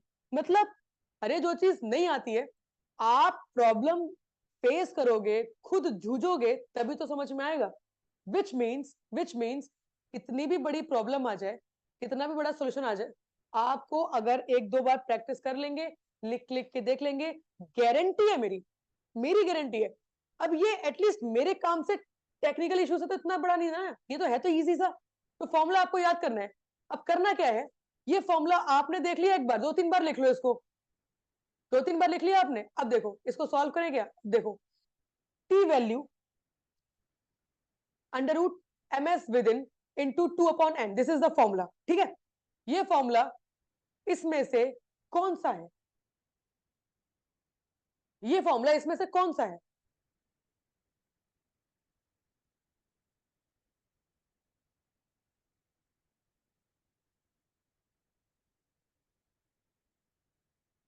यही है ना। पहली बात तो ये टी वैल्यू, उसके बाद स्क्वायर रूट 4 नहीं है, 6 नहीं है, 8 नहीं है, और ये थोड़ा सा ऐसे लिखा हुआ है, अदरवाइज ये अगर हम लिखें तो कैसा लिखा जाएगा, टी वैल्यू जिसको हमने 0.05 लेवल पे लिखा हुआ है, square root M S with in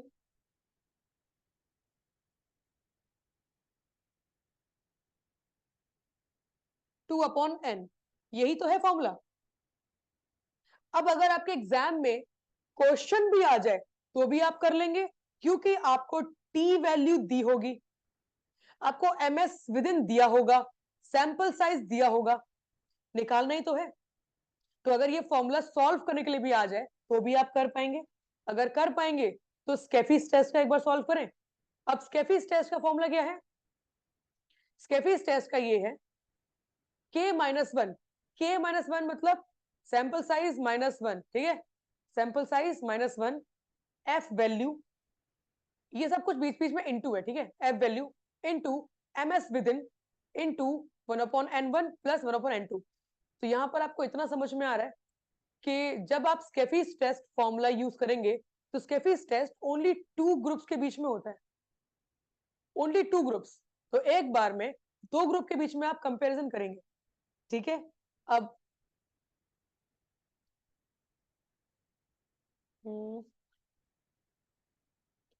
जून में आया था ये क्वेश्चन,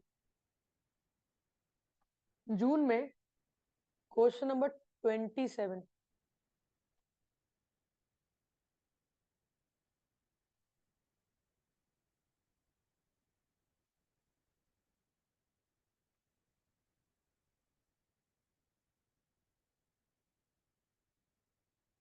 ओके सो ये है, आप एक निकाल लो, बाकी आप डेफिनेटली निकाल लोगे।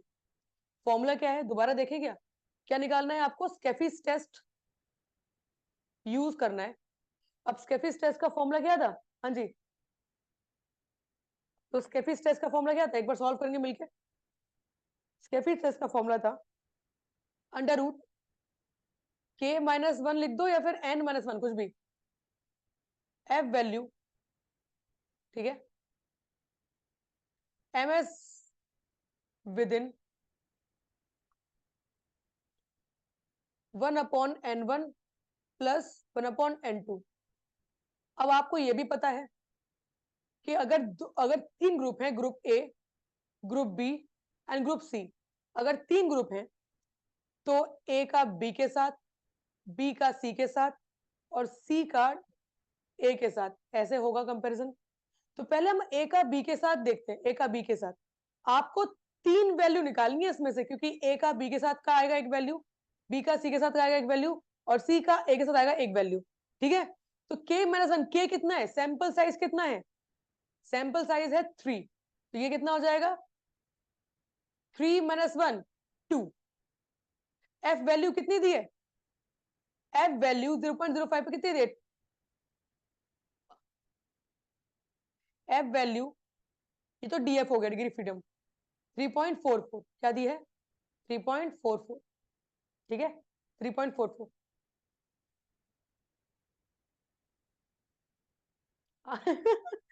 बट सीए वाले एग्जाम नहीं दे रहे ना।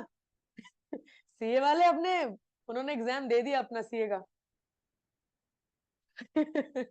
जी, ये हो गया। इसके बाद एमएस विद इन कितना दिया हुआ है, एमएस विद इन 4.21, 4.21, ठीक है। इसके बाद 1/n1 कितना है, n1 पहला सैंपल साइज 1/10 प्लस 1/b कितना है 8। देखो अंदर वाले को सॉल्व करना तो फिर भी आसान है, 2 इंटू 3.44 इंटू 4.21, ये आप यहाँ पे लिख देंगे। इसके बाद 1/10 प्लस 1/8, ये आप यहाँ लिख देंगे। इसे आप इंटू करेंगे और आप निकालेंगे इसका अंडर रूट।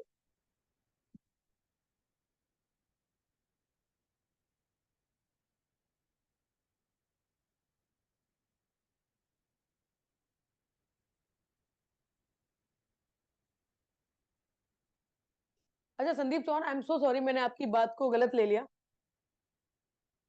सीए से निकाल सकते हैं ना। अच्छा अब मैं समझी सीए का क्या मतलब बोल रहा है। ठीक है, सी और ए, अच्छा नहीं ठीक है कोई नहीं।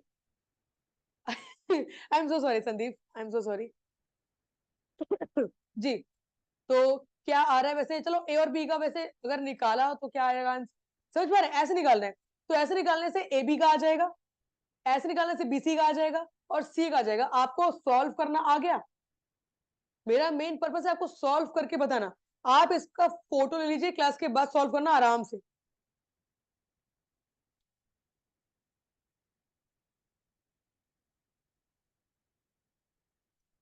जी, ये आएगा, ये आएगा, और जो भी आंसर जो भी दिया हुआ है देख लीजिएगा एक बार आंसर क्या दिया है, ठीक है राइट। ओके डन, तो ये आप कर लेंगे, मुझे बताओ कर लेंगे, अब तो कर लेंगे, मैंने फॉर्मूला बता दिया कैसे करते हैं वो बता दिया, अब निकाल लेंगे। जिस भी स्टूडेंट को स्केफिस पोस्ट हॉक में प्रॉब्लम था अब निकाल लेंगे।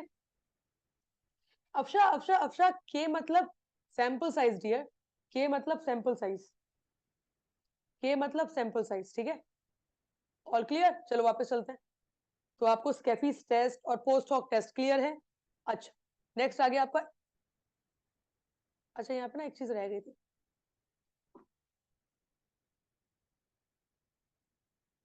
ये अगर आप कोरिलेशन रैंक ऑर्डर कोरिलेशन निकालते हैं तो ये दिया है 0.80। मोनीश, स्क्वायर रूट निकाल, स्क्वायर रूट मैंने आपको कल भी बताया था कि स्क्वायर रूट, क्यूब रूट और अंडर रूट। चलो मैं ट्राई करती हूँ अगर मुझे कोई ट्रिक मिलती है तो, क्योंकि इसके बिना आप स्टैटिस्टिक्स के क्वेश्चन सॉल्व कर ही नहीं पाएंगे। अगर मुझे कोई ट्रिक मिलती है स्क्वायर रूट क्यूब रूट की तो मैं आपको आपके साथ शेयर करती हूँ।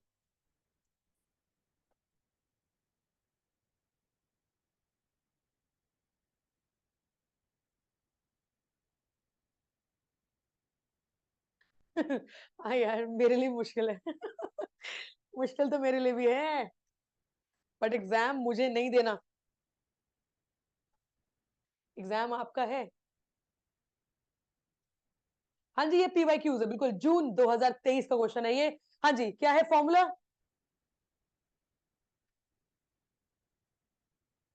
तो फॉर्मूला है 1 minus 6 sigma D square upon N, N square minus 1, यही फॉर्मूला है। जी जी जी, यही फॉर्मूला है। फॉर्मूला मैंने क्या किया, जो जो मैंने आपको बोला है याद करने के लिए उतना तो करना ही पड़ेगा। ये फॉर्मूला है, ये फॉर्मूला लगा दीजिए आप। हाँ जी, 1 माइनस, अच्छा एक चीज और, सही तरीके से लिखना, वरना जिंदगी में नहीं कर पाओगे आप, क्योंकि अगर आपने 1 को थोड़ा सा इधर उधर कर दिया चला जाएगा क्वेश्चन आपका। 6 डी कितना दिया हुआ है, अच्छा ये निकालना है, ओके ये तो निकालना है मेनली। तो 0.80 1 माइनस 6 सिग्मा डी स्क्वायर, ये निकालना है हमें, अपॉन एन कितना है 10, तो 10 स्क्वायर माइनस 1, बस ये निकालना है, ठीक है। तो इसको जब आप सॉल्व करेंगे, तो जब आपने ये सॉल्व किया, तो पहले ना आप इसको यही ले जाओ इसको, तो 1 माइनस 0.80 कितना हो जाएगा 0.20। इसके बाद 6 sigma D square upon 10 square minus 1 into 10 कितना हो जाएगा, जो भी आएगा वैल्यू वो यहां लिख देना, इसको फिर इसके साथ इंटू कर देना, इंटू करने के बाद 6 से डिवाइड कर देना, you will get your answer. ऐसे निकालना है, बस ऐसे ही करना है, ठीक है। तो क्या आंसर आ रहा है, ए आ रहा है, ठीक है, आंसर ए आ रहा है। मुझे बताओ सभी लोग एग्री हैं, क्लियर है यहां तक? Yes ma'am. यहां तक क्लियर है, बढ़िया, ठीक है। चलिए देखो, सॉल्व करने का टाइम नहीं है हमारी क्लास में, बस मेरा मेन पर्पस है कि मैं आपको बता दूं कि क्या क्या करना है, कैसे कैसे करना है, अगर आपको कोई भी डाउट रह गया था, ठीक है। चलिए ये करने के बाद चलते हैं next, effect size. Effect size का फॉर्मूला क्या है, mean of one group minus mean of other group upon S D, यही है फॉर्मूला। तो एक्सपेरिमेंटल ग्रुप कितना है 15 माइनस कंट्रोल ग्रुप कितना है 12, उसके बाद एस डी कितना है 5, क्या होगा आंसर 3/5, क्या होगा आंसर बी। बी 0.63, ठीक है, ये भी आ गया हमें। अच्छा ये हाइपोथेसिस टेस्टिंग, हाइपोथेसिस टेस्टिंग में तो अभी अभी आप कंफ्यूज तो नहीं होंगे ना, हाइपोथेसिस टेस्टिंग में चाहे यहाँ पर आपको आर की वैल्यू दे दे, चाहे टी वैल्यू दे, चाहे आपको एफ वैल्यू दे दे, कॉन्सेप्ट वही है। You just have to see that R की वैल्यू, आर की वैल्यू का मतलब हो गया जो नॉर्म्स है, आपको ये चेक करना है जो नॉर्म्स है, it should be less than your calculated value. इसको आप दो लेवल पे देखेंगे, 0.05 0.01, तो 0.05 पर भी आर की वैल्यू आपकी वैल्यू से कम होनी चाहिए, तो ही होगा नल हाइपोथेसिस रिजेक्टेड, कौन सा वाला, जो कि गलत है, which is correct decision, result is significant, ठीक है। तो ये वाला कॉन्सेप्ट 59। इसके बाद स्पीयरमैन ब्राउन प्रोफेसरी फॉर्मूला, ठीक है, कूदर रिचर्डसन आ जाए, चाहे स्पीयरमैन ब्राउन आ जाए, या फिर क्रॉनबेश अल्फा आ जाए, कहाँ दिया हुआ है ये, रिसर्च में हम लोगों ने पढ़ा था, निकाल लेते जरा मैं,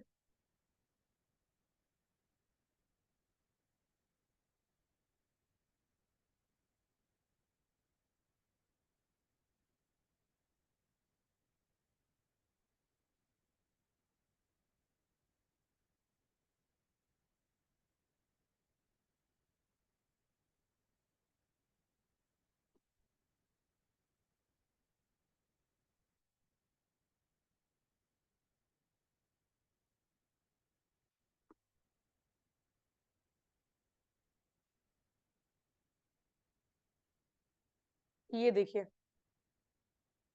ओके सो इसमें बस 3 ही फॉर्मूले हैं याद रखने वाले। सबसे पहला फॉर्मूला स्पीयरमैन ब्राउन, तो स्पीयरमैन ब्राउन का जो फॉर्मूला है वो कौन सा फॉर्मूला दिया हुआ है, ये देखिए, यही एग्जाम में आता है, यही एग्जाम में आता है मेनली, ठीक है। तो 2r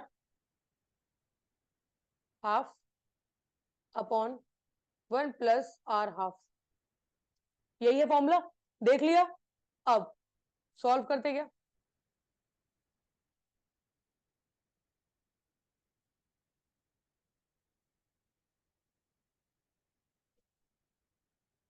इनविजिबल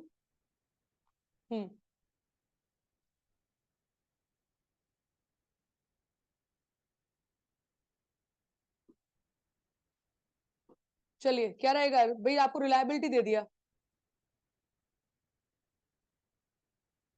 2r, क्या था 2r अपॉन 1 प्लस r।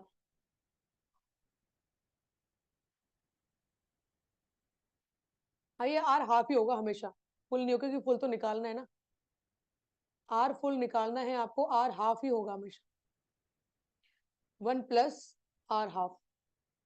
तो ये फॉर्मूला है।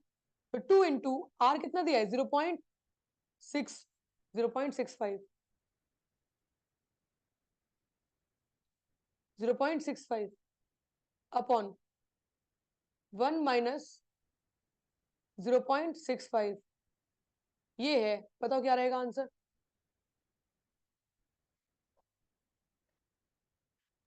ये माइनस होगा कि प्लस प्लस होगा? एक सेकेंड, 1 प्लस 1 प्लस हम फोर्थ जी। होगा आंसर।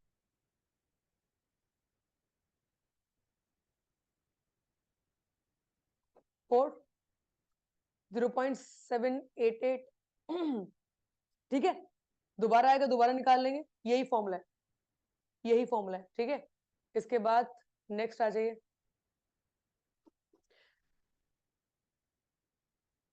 तो एक तो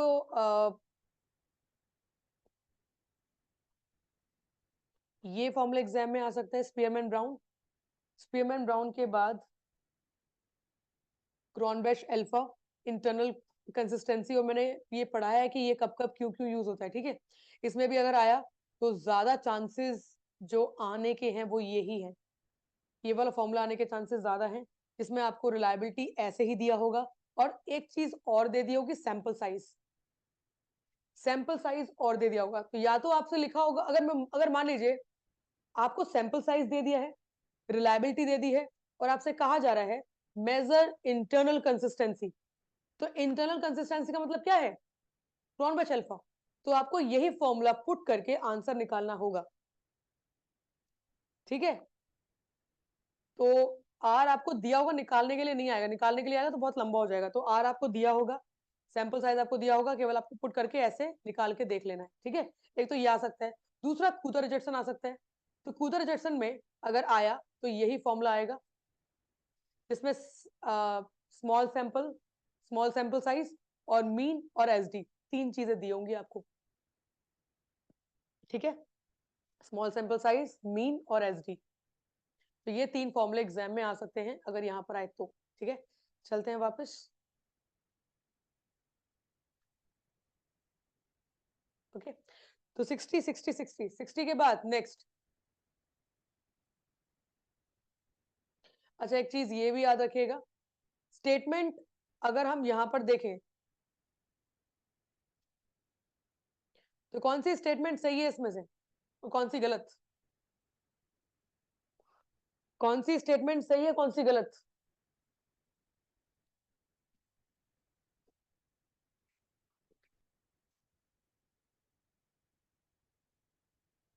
In two-tailed test, 2.5% of area of the normal curve falls on the right of 1.96 and 2.5% to the left of 1.96। तो दोनों ही, और अगर आपने टेबल याद किया है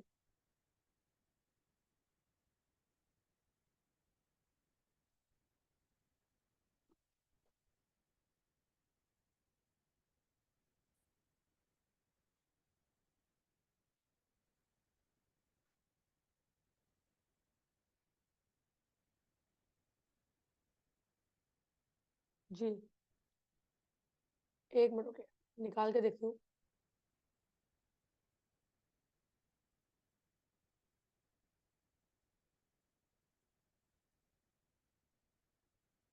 ये देखिए, एक एक स्ट्रक्चर जो भी आप लोगों को पढ़ाया गया, एक एक चीज वो इस टाइम पे आपके काम आएगी।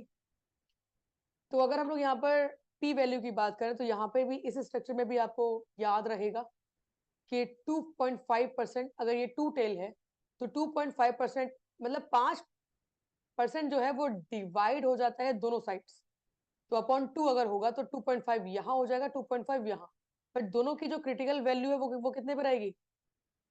1.96, 1.96। तो पहली वाली स्टेटमेंट बिल्कुल सही है, राइट? ओके, बट अगर ये वन टेल है, अगर ये वन टेल है तो अलग अलग डिवाइड ना होके एक ही साइड हो जाएगा 5%, एक ही साइड 5%। अब एक ही साइड 5%, मान लीजिए अगर एक ही साइड में 5% यहां पर ला रही हूं तो एक ही साइड 5% कितने पे आएगा, कौन सी वैल्यू पे आएगा?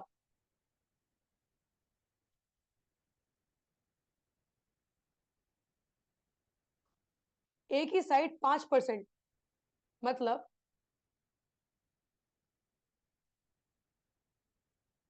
या तो याद रखिएगा, एक ही साइड अगर आएगा तो एक ही साइड 5% आएगा 1.64 पे, और अगर 2 टेल है तो 2.5% कितने पे आता है? 1.96। तो ये आप थोड़ा सा एक बार याद रखिएगा, ठीक है? जी जी जी, बस ये याद रखने वाली बात, रखने वाली बात है। तो अगर वन टेल है तो वन टेल में 5% जो स्टैंडर्ड एरर है वो कितने पे आएगा? 1.64, और अगर 2.5 है तो कितने पे आएगा? 1.96। एक ये चीज याद रखिएगा, ठीक है? तो वापस क्वेश्चन को देखें। हाँ जी हाँ जी हाँ जी, यार्डस्टिक, यार्डस्टिक, यार्डस्टिक का मतलब स्पेसिफिक, इंपॉर्टेंट, यही होता है यार्डस्टिक का मतलब, कोई कोई खास अलग मतलब नहीं है। तो स्टेटमेंट 2 में यही बोल रहा है कि अगर वन टेल है तो difference between last sample and Z score will be इतना, it's taken as a important act, मतलब इंपॉर्टेंट का ही मतलब है, कोई खास, उसका कोई खास मतलब नहीं है, ठीक है? तो जी, तो यहाँ पे करेक्ट आंसर इसका दोनों ही सही है, करेक्ट आंसर ए है, ठीक है? तो ये याद रखिएगा। नेक्स्ट, यहाँ तक क्लियर है? ओहो दीपक sir,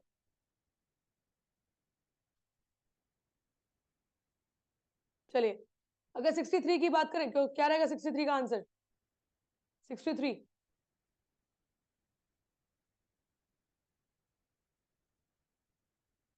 reliability and objectivity of the test are reported by using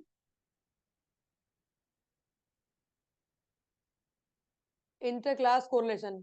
जब आप लोगों ने, मैंने आपको जो पढ़ाया था रिलायबिलिटी एंड ऑब्जेक्टिविटी, तो वो आप किससे मेजर कर रहे थे? Inter class correlation, R. और रेंज कितनी आएगी? रिलायबिलिटी एंड ऑब्जेक्टिविटी की रेंज कितनी आएगी? 0 to 1, ठीक है जी, बढ़िया। यहाँ पर भी किसी स्टूडेंट को डाउट था, इसमें डाउट क्यों था? इसमें डाउट हो सकता है क्या? टी टेस्ट पूछा है भाई, इनमें से कौन सा एप्रोप्रिएट रहेगा? तो टी टेस्ट और जी टेस्ट वन ग्रुप में हो सकता है? हाँ जी हो सकता है, हो सकता है ना? हाँ जी हो सकता है। टी टेस्ट और F test, F test 2 group में नहीं होता, एफ टेस्ट 2 से ज्यादा ग्रुप के बीच में होता है, ठीक है? तो इसलिए ये गलत हो गया। इसके बाद more than 2 groups T test, T test 2 से ज्यादा ग्रुप में नहीं होता। More than 2 group F test, हाँ ये सही है, तो ए और डी सही है, B is the correct answer, इसमें डाउट नहीं है। चलते मैम हैं आगे। More than 2 groups T test में हो सकता है, लेकिन उसमें बहुत कंफ्यूजन होएगा, हाँ मतलब करना नहीं चाहिए, रिकमेंडेड नहीं है ना, वही चीज है ना? इसीलिए शायद कंफ्यूजन। नहीं नहीं नहीं, देखिए फिर तो आप ये भी जानते हैं ना कि आपको 2 ही ऑप्शन सही करने, कंफ्यूजन कैसे हो सकती है? कंफ्यूजन का मतलब ये हो गया कि तभी तो एक्चुअली में ना, कंफ्यूजन ना हो तभी तो आपको ऑप्शंस के साथ जाना है। 4 ऑप्शन देने हैं आपको, अब 4 ऑप्शन में से आपको इतना पता है कि भाई ए और डी तो होगा ही होगा, तो फिर बीच में कंफ्यूज ही क्यों होना? बी अगर आपको कंफ्यूजन है तो इसका मतलब है कि नहीं होगा, बात खत्म, ये है। और मुझे बता दो, ऐसा नहीं होता क्या? जब भी आप सवाल को देखकर पहला जवाब लगाते हैं वो सही होता है, थोड़ा भी कंफ्यूज हुए पक्का अपना आंसर गवा देते हैं, ऐसा ही होता है। कंफ्यूजन अगर हो गई ना तो समझ जाना वो आंसर गलत ही है, बात खत्म, ये नहीं करना। करना ही नहीं है। कंफ्यूजन पता है कब होती है? कंफ्यूजन तब होती है जब आप रॉन्ग इंटरप्रिटेट करते हैं। जब आप रॉन्ग इंटरप्रिटेट करते हैं, अब मैं आपको रीजन बताती हूँ ऐसा क्यों होता है। देखिए, आपने बार बार प्रैक्टिस कर ली, बार बार प्रैक्टिस कर ली, बार बार प्रैक्टिस कर ली, तो आपका दिमाग में जो इमेज है वो छप गई है। अब जैसे ही आपके सामने सवाल आएगा, और बता देना अगर ये गलत होता है तो, जैसे ही आपके सामने सवाल आएगा, जिस तरीके से आपने प्रैक्टिस किया होगा, तुरंत आपके सामने आपको जवाब मिल जाएगा।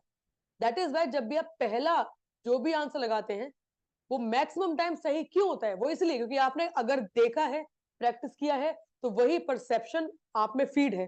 तुरंत सवाल आएगा एंड आपका परसेप्शन एग्जीक्यूट हो जाएगा।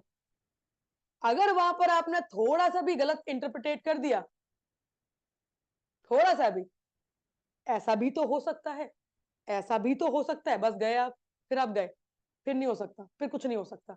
ये होता है मेनली पंगा दिमाग के साथ, ठीक है ना? तो आपने बहुत बढ़िया प्रैक्टिस करी हुई है, तो बस फटाफट जो जो समझ में, जो जैसे समझ में आए वही।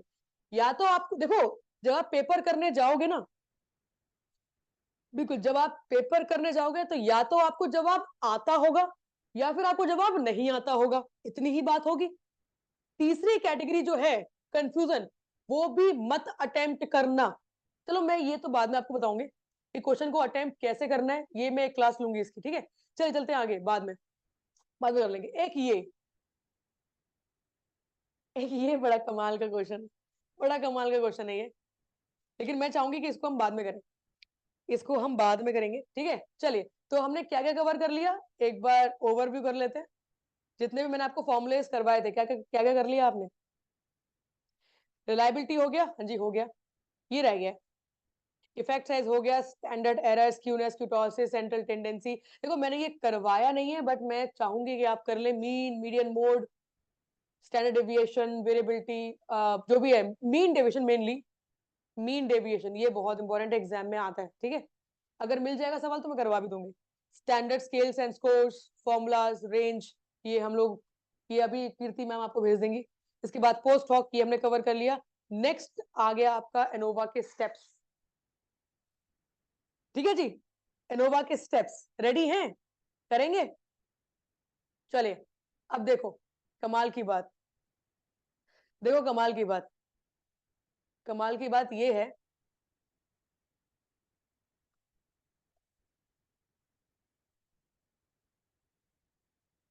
कि चाहे आप दिसंबर 2023 का सवाल ले लो, ठीक है?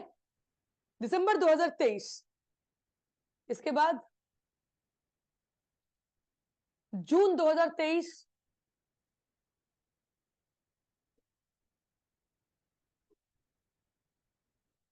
दिसंबर 2023, जून 2023, ठीक है?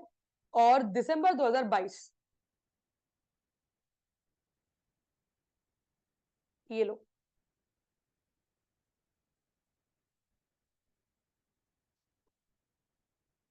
एनोवा तीनों साल आया है, तीनों साल, और प्रोसेस सेम है, तीनों साल का प्रोसेस सेम है।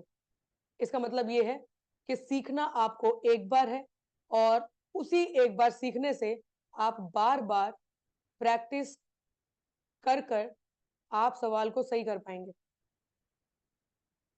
नहीं नहीं नहीं अक्षय, आएगा, मैं क्या बोल रही हूं, आएगा, 100% आएगा अक्षय। इतना मुझे बताओ पहले, देखो टू वे एनोवा डियर आया तो अभी तक नहीं है, वन वे एनोवा ही आया है, बट मैंने बोला था कि मैं करवा दूंगी आपको। पहले एक बार ये कर लेते हैं, एक बार वन वे एनोवा पूरा अच्छे से पढ़ लेते हैं, ठीक है? टू वे एनोवा ना, मेरे को लगता नहीं कि टू वे एनोवा सॉल्व करने के लिए तो आएगा, बिकॉज वो लंबा होता है। स्टेप्स मैं आपको स्टेप बता दूंगी, टू वे एनोवा के स्टेप्स मैं आपको बता दूंगी, जैसे कि वन वे एनोवा के स्टेप्स है, वैसे ही टू वे एनोवा के स्टेप्स मैं आपको बता दूंगी। वैसे ही आप, बट प्रैक्टिस आप वन वे एनोवा ही करेंगे, क्योंकि तीनों साल वन वे एनोवा ही आया है। Two way ANOVA is difficult, plus two way ANOVA हम टूल से यूज करते हैं, SPSS यूज करते हैं टूल, तब जाके हम टू वे एनोवा सॉल्व करते हैं। तो यहाँ से बाय हैंड सॉल्व करना it's quite difficult, but step exam में आ सकते हैं, स्टेप में करवा दूंगी, ठीक है। हाँ बिल्कुल बिल्कुल फ्री के नंबर है, सच बता रही हूँ। अब करना क्या है, करना वही है जो मैंने आपको एनोवा का टेबल पढ़ाया हुआ है। आप में से किस किस ने ये अच्छे से समझ लिया है, पढ़ लिया है? किस किस ने अच्छे से पढ़ लिया है, समझ लिया है? भाई 5 नंबर का सवाल है, लोग तो 1 नंबर के सवाल में दिन रात एक कर देते हैं, और ये तो वो एक सवाल है जो आपको पता है आएगा ही आएगा, आएगा ही। और यकीन मानिएगा ये 5 नंबर, हाँ मतलब 5 क्वेश्चन, ये 5 क्वेश्चन आपके मेनली, 5 क्वेश्चन आपके मेनली बिल्कुल सही कर सकते हैं आप। केवल आपको प्रैक्टिस तो करनी है, बस इतना करना है आपको। कॉन्सेप्ट हर में वही है, देखो अगर ना हो तो। अब यहाँ पर आपने स्टेप्स एक बार सॉल्व करके देख लिए, ये सबके पास पीडीएफ अवेलेबल है, ये सबके पास पीडीएफ अवेलेबल। जिसके पास भी जो भी ना हो मुझसे मांग लो अभी भी, कोई बात नहीं, मैं कुछ भी ना सोचूंगी ना बोलूंगी, क्योंकि ये टाइम आपके लिए बहुत जरूरी है। कुछ भी अगर आपके पास ना हो तो मुझे बोल देना, इनोवा के टेबल मैंने तो पहले आपको भेजा हुआ है, ना हो आपके पास तो मुझे पूछ लेना, ठीक है, मैं आपको भेज दूंगी। तो ये जैसे आपने यहाँ पे सॉल्व करके देखा हुआ है, सेम टू सेम आप सॉल्व करके देखेंगे। अद्रिजा नहीं है आपके पास? मैम एक्चुअली ये है, लेकिन जो बैच नंबर 12 का जो डिस्कशन ग्रुप है ना, उसमें मैं नहीं हूँ क्योंकि मैं थोड़ा लेट ज्वाइन किया हूँ डिस्कशन में तो। नहीं, मेन ग्रुप में ही है, मैं सारी पीडीएफ मेन ग्रुप में ही डाल दूँ। Okay ma'am, okay ma'am. Discussion is just for the discussing the doubts, that's it. कोई पीडीएफ वहां पे नहीं मिलेगी, ठीक है। Okay ma'am. डन। अब देखिए, ये क्लास के बाद आपको एनोवा ही सॉल्व करना है, सभी के सभी स्टूडेंट्स को। कॉन्सेप्ट देखिए यहाँ पे, अगर आप दिसंबर की बात कर रहे हैं, इतना तो आपको समझ में आ गया है कि जैसे ही आप सवाल देखेंगे, देखो अब हम थोड़ा सा कॉम्प्रीहेंशन की तरफ जा रहे हैं, हाउ टू सॉल्व कॉम्प्रीहेंशन, ठीक है। इसके लिए मैं अलग से वीडियो बनाऊंगा।